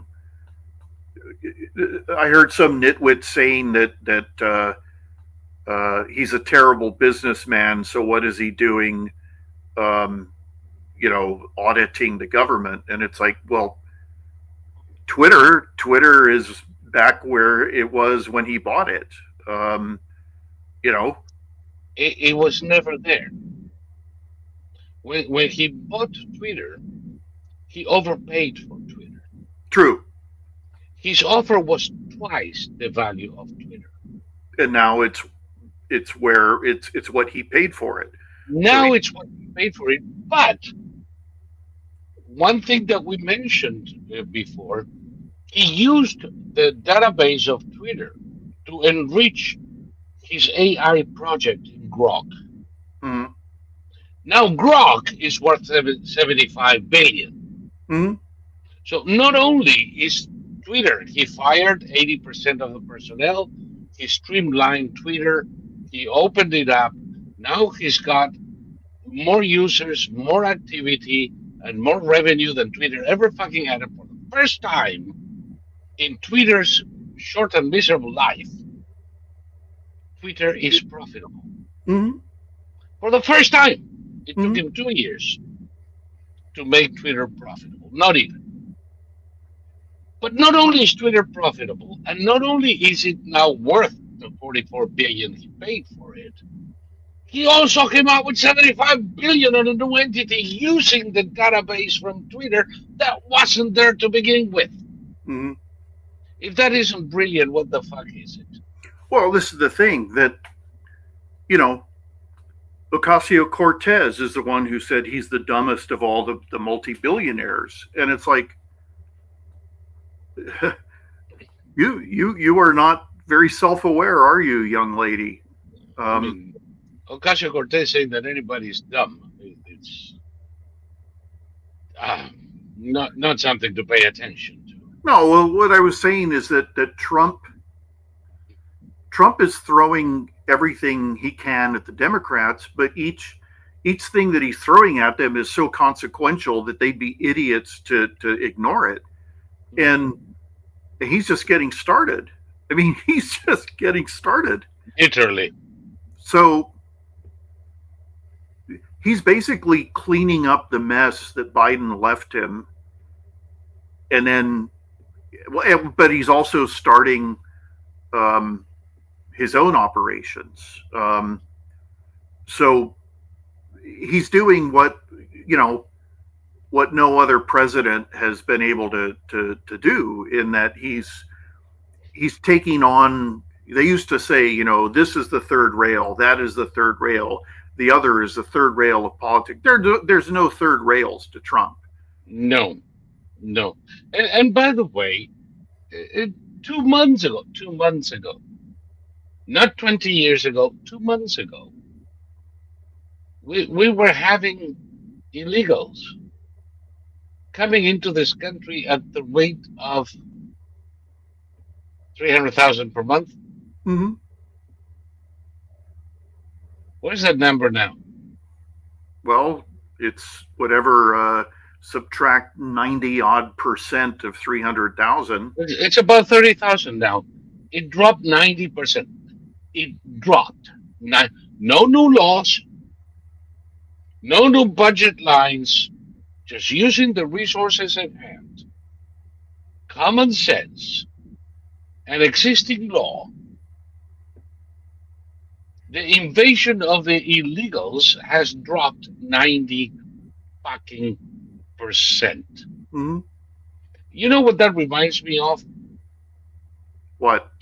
Obama saying in 2016, Trump says that our economy will grow at over 4%. What does he have, a magic wand? Yeah. And within 2 months, we were laughing at him and saying, abracadabra, asshole. Mm-hmm. This is the same thing. Abracadabra, assholes. Yes, magic is possible because to you everything is magical.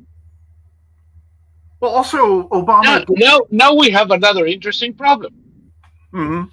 Throughout the northern and southern borders, we have border patrol agents, as one said to me the other day, holding our dick in our hands because they have nobody to chase.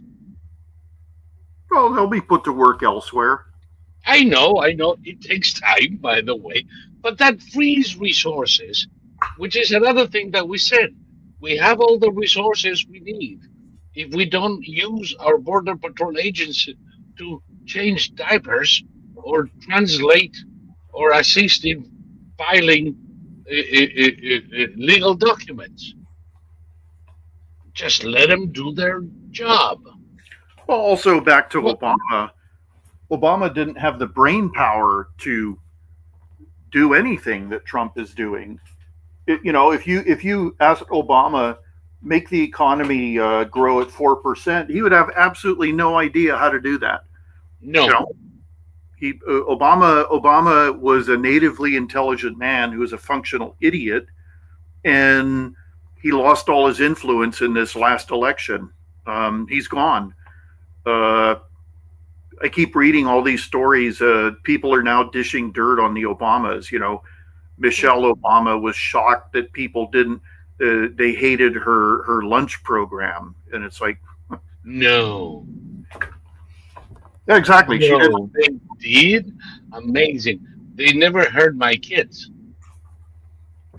Well, this is the My thing. I mean, when my when my kids were in middle school at the time, and no, one of them was in elementary. I had to hear their bitch and moaning. exactly. I had to start packing lunch for them because they refused to touch the shit dished out to them at school, which in the best of cases was cardboard pizza. Yeah. No, and the Obamas are people who think that just because they are the Obamas, everybody's going to applaud whatever it is they do. That there was a live action remake of the movie Snow White, and it's been it's been re-edited 3 times, and the final cut that people are seeing makes no sense whatsoever, and the visual the visual presentation of the movie is different. It's radically different from scene to scene because they've refilmed it so many times. And this idiot who starred as Snow White thought that this was going to be a huge um, success because she's just the greatest thing since sliced bread. Well, And don't you know that the fact that the movie flopped is because we hate Latinas? there's that. And she's also going after her co-star Gal Gadot because Gal is an Israeli who's defending Israel. And of course, I forgot her first name. I forgot her Ziegler, Rachel Ziegler, whatever. Yes. Yeah, Ziegler. Ziegler is of course on the side of the Palestinians because, of course, but she took all this crap public, and Disney today they cut off all money for promoting the movie. Oh God, what the hell? This is what it looks like. Yeah. This is the next cut of Snow White. Well, and like Ziegler calls herself a Latino, but she's like Polish. Well, Ziegler is fucking German. Yeah, it's a German name, but she's like her It's my background. great mother, Manuela Ziegler. Ziegler is German as German can fucking be. Yeah, but there are Poles named Ziegler. She's like Obama. She's like partially, whatever Spanish speaking ethnic group she's from. She calls herself a Latina, and you know, that's another thing that we need to get rid of. We need to stop. If we're going to say Latina and, as they say on our news station, Los Angeles, then we have to start saying München for Munich. We have Yep. to start saying Berlin. We have to start saying Paris. And we can't say the French anymore. We have to say La France. Why do we do it only for Spanish speaking words, Spanish words? Because Why they're do we, retards. it's ridiculous. When you hear people say, I had a burrito for lunch, and it's like, ugh, please. Yeah, by the way, I'm not even going to say Cadiz or Gadir. Actually, yeah, I'm going to say Gadir. Is the name the Romans gave it. And Seville is not Seville, it's España. Let's go back to the Roman names, Exactly. Yeah. which precede all of this shit. Uh, Los Angeles. Yeah. No, Los Angeles, baby. And if it were up to me, I would change the name to something else.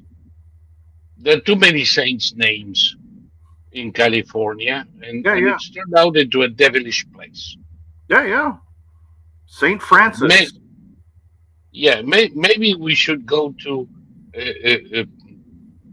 Sin City, uh, Devil's Den, and if the saint names produce such a shitty state, maybe the devilish names will produce a better one. Well, all these places, they're not even sin cities anymore. They're just big piles of crap. You know, that nobody goes to Los Angeles or San Francisco to sin. Nobody goes to those places anymore. You know, Nobody goes, period. yeah, I used to so enjoy going to conventions at the Moscone Center.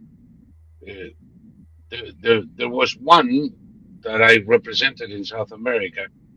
There was a U.S. foods and exhibits, and they had food producers from around the world, and I had 3 days of pigging out at the Moscone Center and literally crawling back to my hotel at night.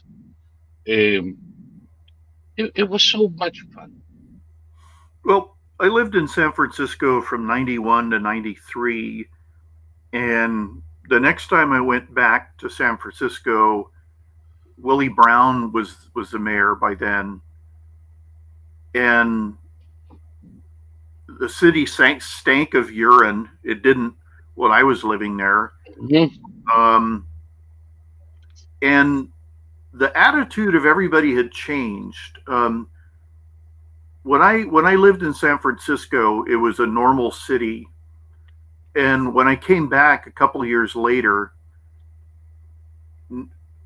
there wasn't a single pedestrian in the city that paid attention to the crosswalk lights.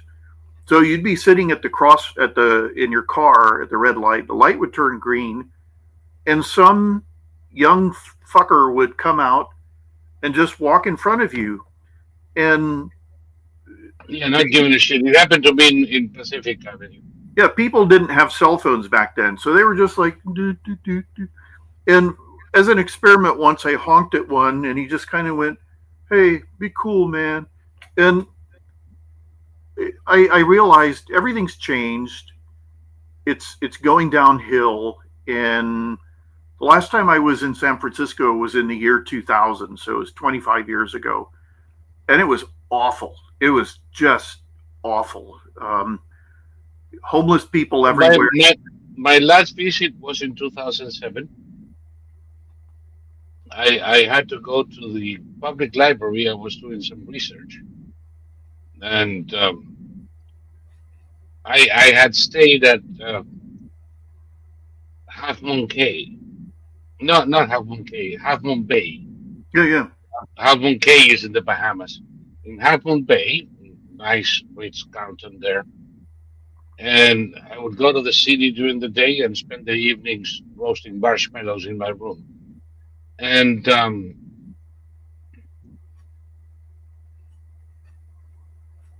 coming out of the library, in late afternoon, just before dusk. Was like a fucking Mad Max movie. Mhm. And you had all of these nasty characters, and there were syringes on the sidewalk and shit, and people out of some Return of the Living Dead movie. And I remember at the time I smoked on occasion, and I came out of the library, walked to the curbside, and lit up a cigarette. And within 10 seconds, I had a fucking cop on me. So you need to put that out. You can't smoke here. I said, "Oh, well, I'm sorry, I didn't notice that." And then I saw that there were people smoking on a bench. Mhm. And I said, "Is it okay if I go over there?" And he said, "No, you cannot smoke there, but there's people smoking all over the place." "Yeah, but that is marijuana." And I said, "Just to be on the clear side, I want to make sure that I understand. I cannot light up a cigarette, but I can smoke pot." Mhm. Yes, because that's medical." "Okay, I'm in the wrong city." Mhm. And I put out my cigarette, left the library, and never came back. The Well, next day, I went to San Jose, mhm. and I flew out of the god fucking place. I never ever ever came back. The tourist industry in San Francisco is almost dead. Like the Fisherman's Wharf is almost entirely closed down. Yeah, it was And such a lively place, wasn't it? yeah, no, my brother went there about 10 years ago, and he stayed in an upscale hotel. And one day he walked a block from the hotel, 2 blocks from the hotel, and he said it was this churning, roiling, boiling mass of insane homeless people, and they were screaming, fighting, puking, peeing, and crapping, and it was just like he said it was like one of Bruegel's paintings of hell, like the super detailed with all the millions of figures Yeah, doing kind of like the scream.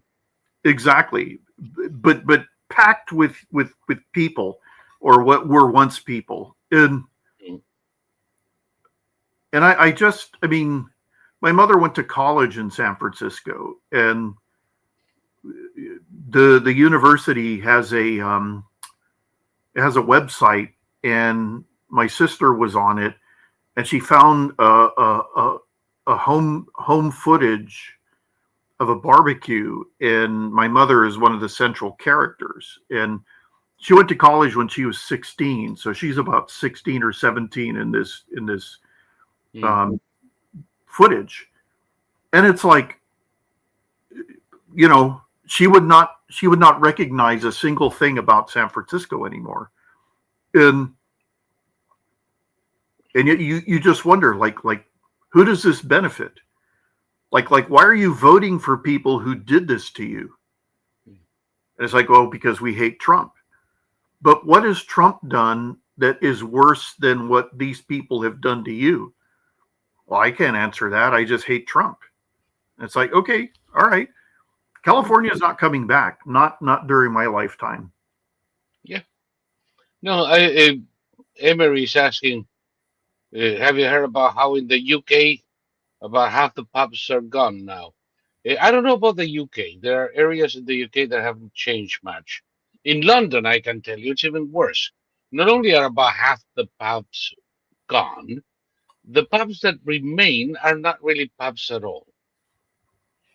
They all have like an industrial menu.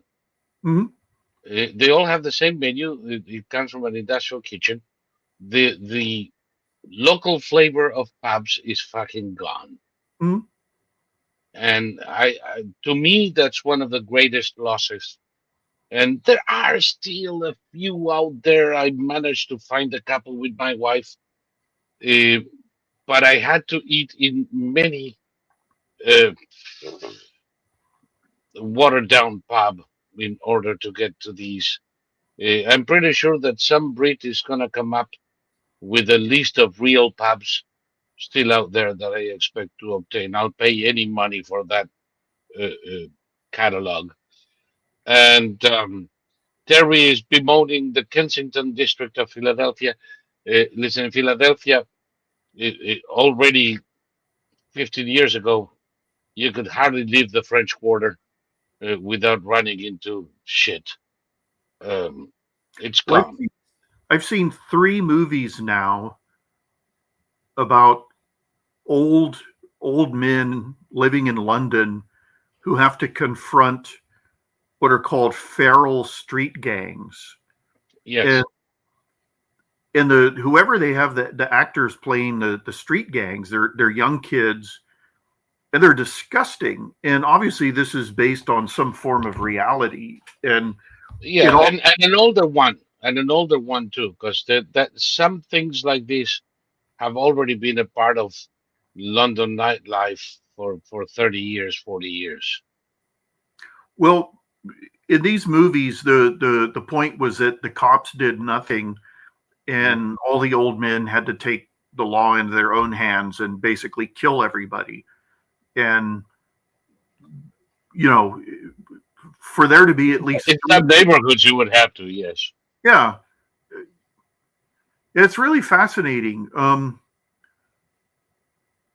I've seen multiple stories, not movies, but news stories about Canada, Australia, and the UK, where basically the cops don't help citizens at all, especially women, women who are being stalked, women who are being threatened, and literally nothing is done. And when the inevitable happens, and if an arrest is made, generally the person isn't punished very heavily. And again, it just makes you wonder, like what, why?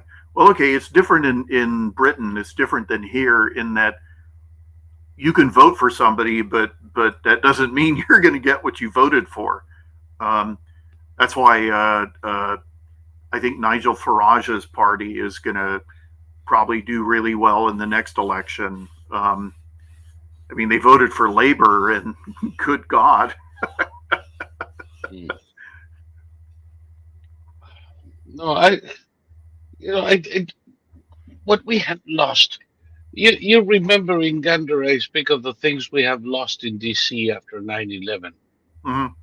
and how, and I bemoaned there. What I didn't call that in the book, but I call it now, the loss of American innocence. Uh, We've lost more than people realize we've lost. But now I'm seeing the chat here, and I'm associating with the things I know. Terry saying 45 years ago, I used to walk down JFK Boulevard to Market Street in Philly alone and go to Wanamaker's and the Galleria to do my Christmas shopping. Macy's is closing the old Wanamaker building with the second largest pipe organ in the world tomorrow. And I wouldn't risk going down JFK Boulevard to Market Street uh, today either. Um, I used to travel up and down New York from Brooklyn to the Upper West Side, from the Upper East Side to Corona, Queens, or Forest Hills or Jamaica. And at any time, day or night, I would go to parties and then after hours bars, and I would be on the subway at 4 a.m., at 6 a.m., at 10 p.m. It didn't matter. And yeah, you had to be observant and stay out of trouble, but you could do it. And certainly you can walk just about anywhere in the city without getting into trouble. Not anymore. In Philly, I used to walk everywhere. Not anymore.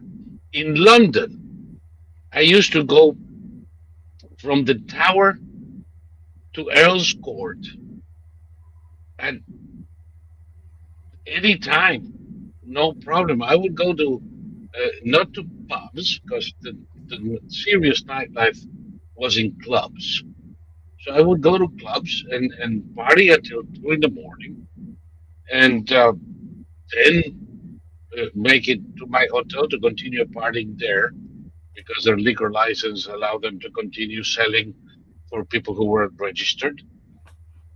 And I never had problem. I would go party in Paris, and oftentimes we partied until there were no more subways, buses, or taxis, and we had to walk across town to get back to our joints, and it was not a problem. In London, you might from time to time find a few guys mm, fighting each other, beating each other up outside a pub or something.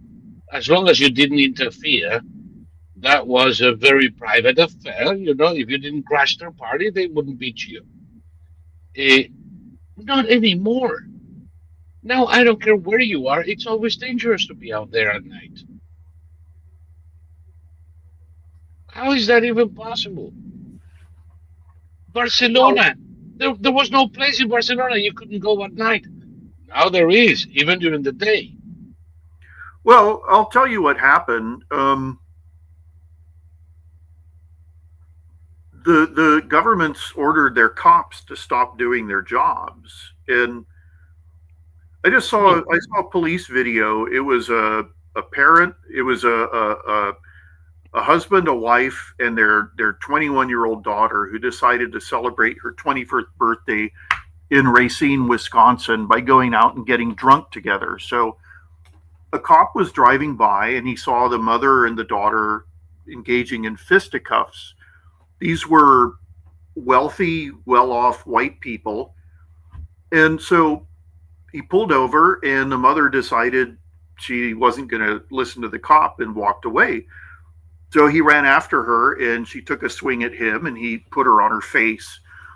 So then the husband and the daughter came over and started trying to free the mother. So the cop called for backup. First cop arrives, and he's going, and they're drunk and they're screaming. Second cop arrives. He doesn't do anything either. The cop fighting with the mother is yelling, cuff them both. Nobody gets cuffed. Finally, real cops arrive and they cuff them. And then they engage in some kind of bargaining and negotiation with the Mhm. daughter to get her into the goddamn police car.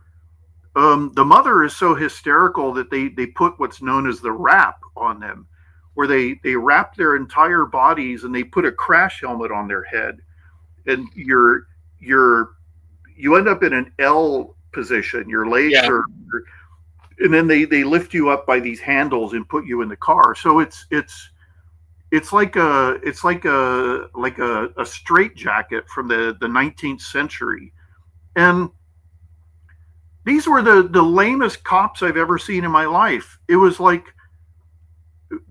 you know, these people all needed wooden shampoos. They all needed blows from the batons, or they needed to be tased, or they needed to be pepper sprayed. They were completely out of control. They were refusing to listen, and the cops were acting like they were intruding somehow. And that sort of thing. That the most hardcore cops in the country are the Arkansas and the New Mexico State Police. If mm, you've ever seen them, they all have that the sides of their heads are shaved and they have the little bit left on top. So it's like a flat mohawk. And when these guys put the military and paramilitary, they are no nonsense. If they pull you over and you refuse to get out of the car, they ask you twice. And if you refuse after the second time, they break your window and yank you out. No apologies good, given. good for them.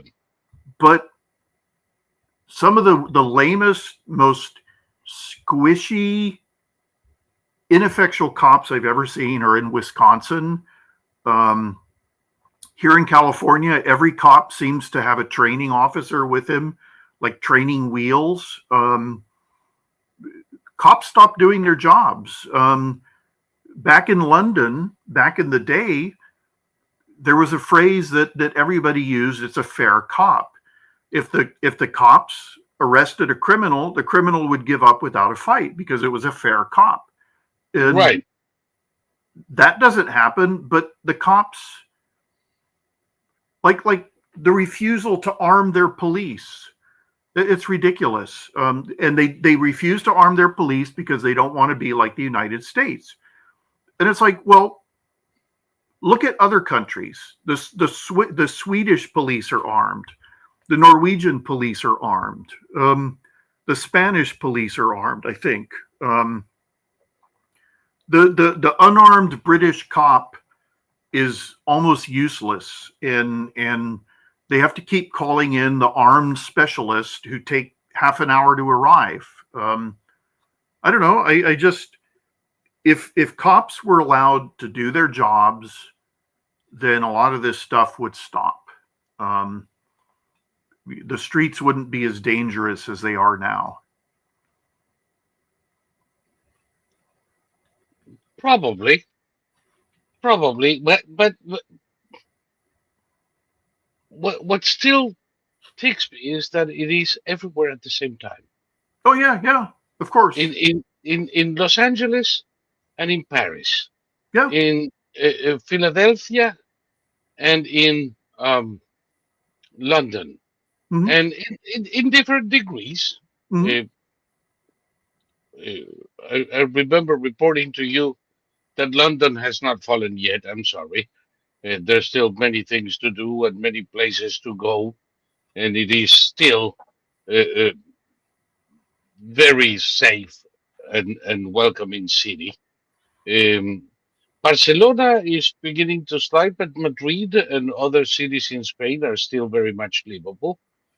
Uh, I didn't have to look over my shoulder once in Rome, even while walking in some city areas of town, and in Genoa, where I ended up in really, it's like, holy fuck, the Maddalena Street is where all the African whores are and things. It was like you would have laughed a week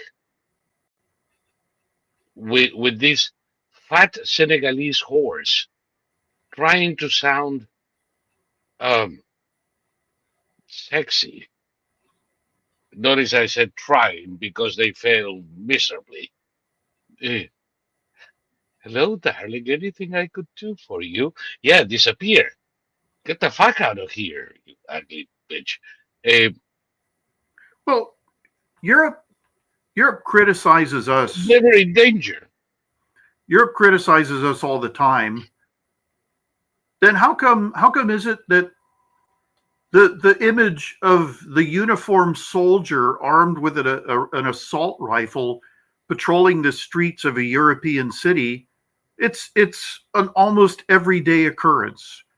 We have every now and then we've had the National Guard called out.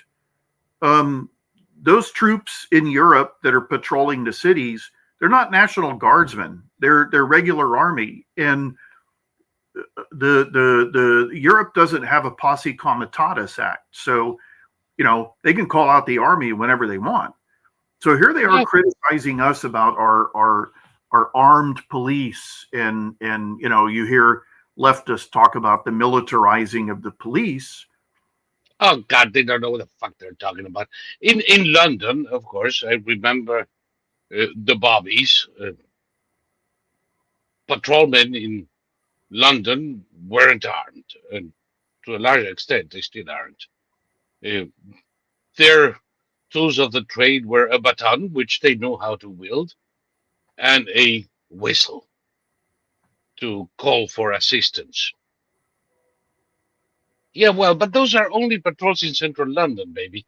Because when they need to go and arrest somebody in their house, they send armed police. Armed police is like a SWAT team. Those people don't take prisoners. They're the most savage that I have ever seen. And back in the day when policing was so peaceful in London, I suggest that people Google the multiple encounters of peaceful police and protesters in Trafalgar Square or Piccadilly to see how a wooden shampoo is properly administered from the back of a horse. So what kind of fucking lesson are they trying to give me? It's that knee jerk reaction where if you're European, then I mean, I've said it before, the best Europeans live in the United States. The best Europeans are Americans. And, you know, there's plenty of Europeans who love the United States because of what it represents. And, you know, I have no desire to go back to Western Europe. I may visit parts of Eastern Europe someday. But, you know, I looked. I took Google Street View and looked up the city I lived in Norway, Stavanger. I don't even recognize it anymore. So I have no desire. Probably a fucking town when you live there. Yeah, and Norwegians aren't known for their great love of Americans anyway. So, Mm-hmm. but I don't know. It's all about posturing, and it's all this posturing is at its core. It's like this incredible racism where it's like it all comes down to being kind to dark-skinned people and not holding them to the same standards to which you hold white people. Right. And you're not doing anybody any favors by doing that. When you let your illegal immigrants come in, your refugees, wash their butts out in your fountains in the city of, you're not doing anybody any favors. You have to start teaching them. It's like when we have refugees come here, you can't do a female infibulation here. It's against the law, and if you do it, we'll put you in jail. And it's like, oh well, that's our custom. Well, then go back to whatever third world country you came from and go practice it there. You can't practice it here. We'll arrest you. And that's what you do. You teach them. You can't do things the way you did in the old country. Honor killings. We don't like honor killings here. We'll put you in jail, and we'll put you in the electric chair if you commit honor killings, et cetera, et cetera, et cetera. But there's people who it was an Iraqi immigrant who killed his two daughters. He was a taxi driver, and he murdered his two daughters because they were too Americanized. And then he went on the run, and they found out that he was being hidden by his son. He'd been hiding. His son had been hiding him for 10 years. The son was ostensibly completely Americanized, but and then when he went to trial, the argument was made, oh, well, he doesn't know any better because he's an Iraqi. It's like, well, that's okay. He still has to go to jail.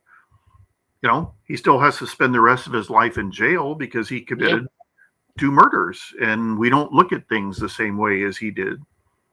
Nope. But sometimes, I was following the news in Spain this week, and there is a hullabaloo because of 17 cases of female genital mutilation in Barcelona so far this year. And, that is Islam taking over, and we need to. But the same people who are condemning female genital mutilation or female circumcision are the ones that are defending the rights of teachers in school to direct little Johnny to a doctor who will cut off his dick and balls.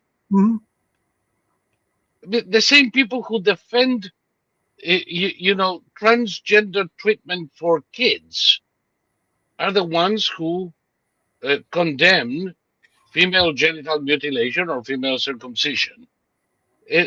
Big one. You cannot have both positions. Well, you can if you're a leftist. Well, yeah, apparently. But it's like, give me a break, man. It's too stupid. At what point do we, give up trying to convince these people and just give them a wooden shampoo? Well, I mean, it's happening in this country. I think it'll happen in Europe eventually after multiple elections where they elect conservatives who then, make common cause with the Green Party. And so finally, they'll half the country will vote for, Alternative for Deutschland or whatever, Yeah. or Nigel Farage's party. Um, it's just common sense. I mean, what is it? Audi is moving factories here to the U.S. Because of the threat of tariffs. Yes, and So they've also closed the electric vehicle factories in Germany because nobody was buying them. no. I mean, Trump. A lot of people were upset that Trump bought a Tesla. I don't care. Do you care? Were you upset? I don't give a flying fuck. Yeah, exactly. But literally, I mean, uh, no. Let me see if I have any fucks left. No, I don't have any fucks left. I don't give a fuck. He can buy a Tesla. He can buy anything he fucking wants to. Yeah, yeah. As long as I don't pay for it, it's his money. And if he wants to make a statement, more power to him. Interesting. When Trump bought the Tesla, he said, the Secret Service won't let me drive this. How many times do we see Biden driving around in his stupid convertible? Well, because the Secret Service was hoping that he would just speed away. I think the Secret Service just didn't care. That's the thing. With any luck, he speeds away and oops, we're late. Uh, Mhm. Can you imagine if you're an intelligent person who has to serve in the Secret Service protecting a Biden? well, okay. I mean, I've heard horror stories Oh yeah. from Secret Service agents. One was in charge of protecting Amy Carter, Oh yeah. who No, as a teenager was an evil bitch. I've heard all sorts of horror stories, and that's like that's just as stupid as insulting your waiter or waitress and telling them to take the food back and calling them names and then eating whatever it is they bring back to you. I mean, no, if somebody's protecting you with their life, you do what George Herbert Walker Bush did, and you basically befriend them. Yes, Well, that is, we just stipulated that the Bushes were intelligent. Mhm. So that is the intelligent thing to do. Yeah. Always be friendly with the staff. Yeah. I don't know. My great grandmother, we used to call the house staff enemies on retainer. Hmm. Yeah. And it's true. Those are people who have the capacity to fuck you over so many times Mhm. that it doesn't make any sense to exacerbate any kind of antagonism there might be. Oh, another one that was a friend of mine. I can say his name because he's passed away now. Luis Sanchez. He was a magnificent man, and he was in the Secret Service many years, and he was in the Carter and Reagan White Houses. And at one point he was tasked with protecting Amy. And I mean, Amy was kind of like, I want to do this. No, you can't. If you don't let me do it, I'm gonna scream and tell my dad that you tried to rape me. Hmm. This is a real story. Yeah, she's ahead of her time. And that was in 78. Then he had nothing but good things to say about the Reagans. Of course, I have others who were in the Clinton White House, um, and the stories about Hillary are Hillary. like, oh my God, somebody has to tie that bitch to a tree in the back of the house. Well, She's a her rabid bitch. her greatest punishment was not being elected president. She's never been able to accommodate that. No, she's been digesting her liver ever since. What a thing. Terry says at least Hunter is in South Africa with 18 Secret Service agents. Does he have any left? Hmm. I don't think he should have any Secret Service agents. And I think that Trump pulled them. Hmm. Um, Hunter went to South Africa. yeah, what for? I don't know. I can't think. I mean, South Africa. I saw something about that runner who murdered his girlfriend, Pistorius, I think his name Yeah, is, Pistorius, the guy with no legs. and they lived in this extremely expensive gated community, and everybody went to bed with a gun under their pillow because you never knew when the locals would bang down your Right. door and try and murder you. And it's like, but why are you paying for a gated community and security if you still have to sleep with a gun under your pillow? There are things.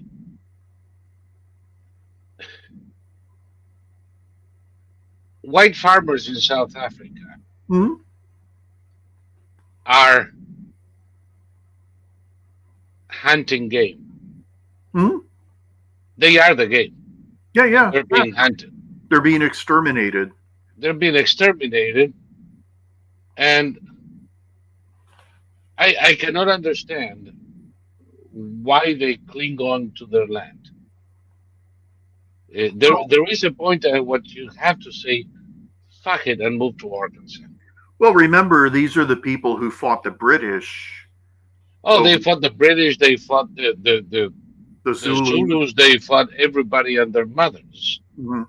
And but right now, let's say that they don't have the stars aligned with them. Mhm. Now they're being hunted, family by family, thousands upon thousands already dead, and they're going to be hunted to extinction. Mhm. I saw a security video of a hit team, a hit squad entering a house, and they had this incredibly advanced and expensive communication system. Someone was wearing a backpack that had an antenna, and it was identified as a secure communication system, an encrypted military grade communication system. And it's like, okay, it's the government behind this. There's no doubt about it. You know, Mhm. they got it from whoever sells equipment to the South Africans. Yes, yes, and some people here say maybe in Cape Town they can break away. No, they cannot break away. They're surrounded. They're toast, and they don't have the manpower or the uh, armed superiority to stop the inevitable. Mm-hmm. It's time for them to gather whatever they can uh, rescue and get the fuck out of there. Well, think about it. South Africans invented necklacing. You know what necklacing is where they put Yeah, a car the tire on your the neck. the ANC assholes invented Right. that. They The fill it communists. and set it on Yeah, fire. No, I have no desire to. My Dutch brother, um, I don't know how many years ago now, maybe 10, he biked from the southern tip of Africa almost to the Sahara. It was him and three others. And he biked his way through, I think, three civil wars, and it was just like he sent pictures the whole way, and it was, I mean, he had a video. They were riding along this path, and a new just ran across like this far in front of him. So Mhm. it's like, okay, you've got wild animals, you've got terrorists, you've got like bloodthirsty South Africans.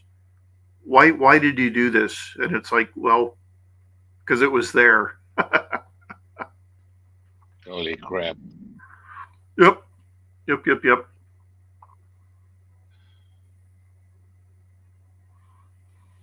Holy crap. But, hey, we're getting to the end of this. We're getting to the end of this. I I did crazy shit in my time too, but not something like this. State persecution based on race qualities for asylum in the U.S. Hopefully, in the couple of years it takes to process your claim, you're still alive to board a flight out. And no, Gonzalo, we can do something better. We can uh, declare the white South African farmers uh, a protected category. We can actually extend them an invitation, and no, it wouldn't be 2 years to process them. They can be processed at the airport if we want to. If we want to. It qualifies for asylum in the U.S. So yeah, no, it's more than that. Uh, Remember that at one time we said that any Cuban who touched American territory received asylum automatically. There was no need to process anything for 2 years. And we can do that. And I believe the American people, when there is a clear threat to a population, wouldn't have a problem with that. I cannot think of anybody protesting this, Mm-mm. except Ocasio Cortez, because they're not Latinos. No more security clearance for Hillary. Yeah, that is true. It was yanked from her. Alice would have loved to see her face. I wouldn't. I don't like the idea of seeing her face under any circumstances. I've seen enough of her fucking face to last me until I croak. Um, Chardonnay bottles were probably airborne. Yeah, yep. And that wasn't the only thing airborne. Um, if Billy the goat happened to be in the area, he would have been thrown away too a couple of times. Now, it is time, Thomas. Yes. So let me thank people who have sent some contributions today and those who will when we go on demand. Thank you so much for keeping us running. I just blocked an asshole in X. Um, Let me see this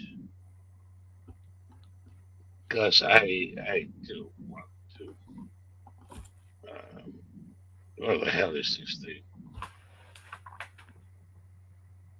This gotta be. Ah, there we are.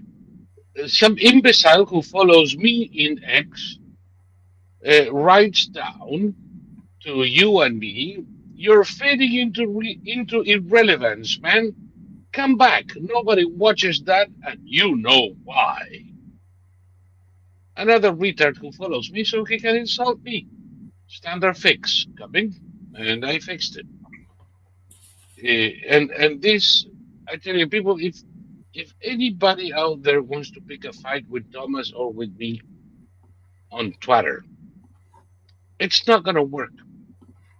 We're either going to ignore you or block you, and usually both. There is no upside fighting morons, so we don't do it. Save yourself the trouble. Stop following me or him or both if you don't like us. If you do, please engage as much as you want, and we will do our best to engage with you as well. And tomorrow we have at 10:30 p.m. the quad meet where people can come in on screen and have a discussion without any kind of limits. And Tuesday we have another VIP room at 9:30 p.m. And that's all I have to say tonight, Thomas. Mm-hmm.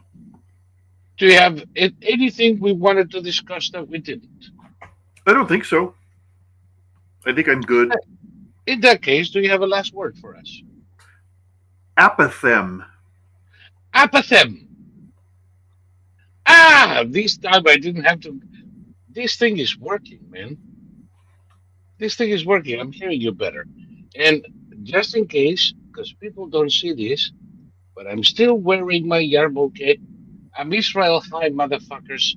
And I do hope that this time, without the restrictions imposed by the Biden administration, we can finally rid Gaza of Hamas, and that we then continue with Fatah. And Thomas, one thing that I wanted to mention that we didn't, um, Ukraine. Mm. It appears, in spite of the celebratory mood of the MAGA-tards a couple of weeks ago, that not only has Trump not abandoned Ukraine, um, Ukraine has signed the deal um, of of joint exploitation of mineral rights with the U.S. Mm. And they've signed on to Trump's uh, ceasefire. Mm-hmm. And the only problem is that, lo and behold, the guy we always claim does not want to end this shit, does not want to end this shit, Mm-hmm. and wants to continue. Contrary to rumors, there are no thousands of Ukrainian troops bogged down, surrounded by uh, uh, uh, Russian forces in Kursk.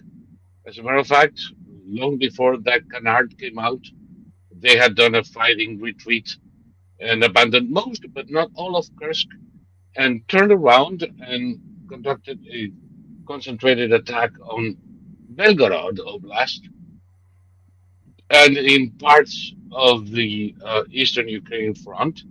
And, while experimenting with new weapons, destroyed uh, the Engels Air Force Base with much of the arsenal of long range missiles of Russia, uh, 2,000 clicks from from the Ukraine border, and they also destroyed another refinery.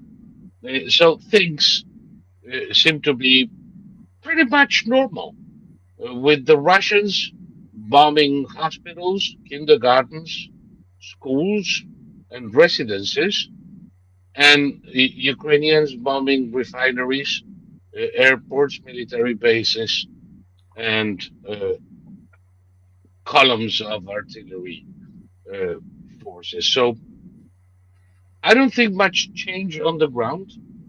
I don't see anybody ceding territory, and I don't see Putin making friends with Trump either. Mm. If Putin keeps this up, I think he's going to find out that even Trump's patience has a limit.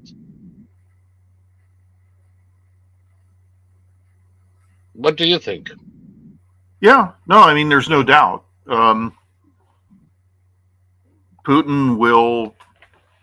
I mean, Trump has said if he doesn't sign on, then we're going to destroy what's left of the Russian economy, and I'm sure we're going to be doing other stuff. So I mean, this is a ridiculous situation. The Russians are sending men on crutches to the front line to fight in the front line. And Yes, and using civilian transport because they run out of military equipment. Destroying what's left of their economy is not going to be a hard problem. No, There isn't much left. no, and I mean, Putin is just, there's a certain type of person who will never admit to being wrong under any circumstances, and Putin is that type of person.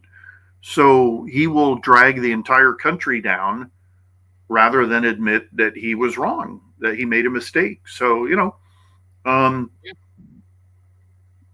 it'll be interesting to see how this economic thing goes. If there is a brief ceasefire, and then all of a sudden American companies announce that they're in Ukraine, and then Trump says to Putin, we have to protect these people. So if you harm a single hair on their head, we're going to get really angry. Yeah, it's going to be interesting. I think it might come to that Yeah. because like I've been saying for quite some time, Putin thrives in chaos. Mm-hmm. He needs this war to maintain his grasp on Russia, Mm-hmm. or he thinks he does, which is the same thing. And he's not going to voluntarily give it up. Mm-hmm. It's either some serious threat from Trump or action, or the oligarchs finally have it with this asshole, and he has a window accident. Well, if Putin just absolutely refuses to play ball, then obviously the U.S. is going to be talking to other people in Russia behind the scenes to ease Mr. Putin out of power with a rope around his neck. So we'll see. We'll see. So on that note, thank you so much, my friend, for another enjoyable evening. And what was the word again? Apathem. Apathem. Apathem. Thank you so much. Good night, and see you next week. Good night, everybody. Don't forget to drop a buck.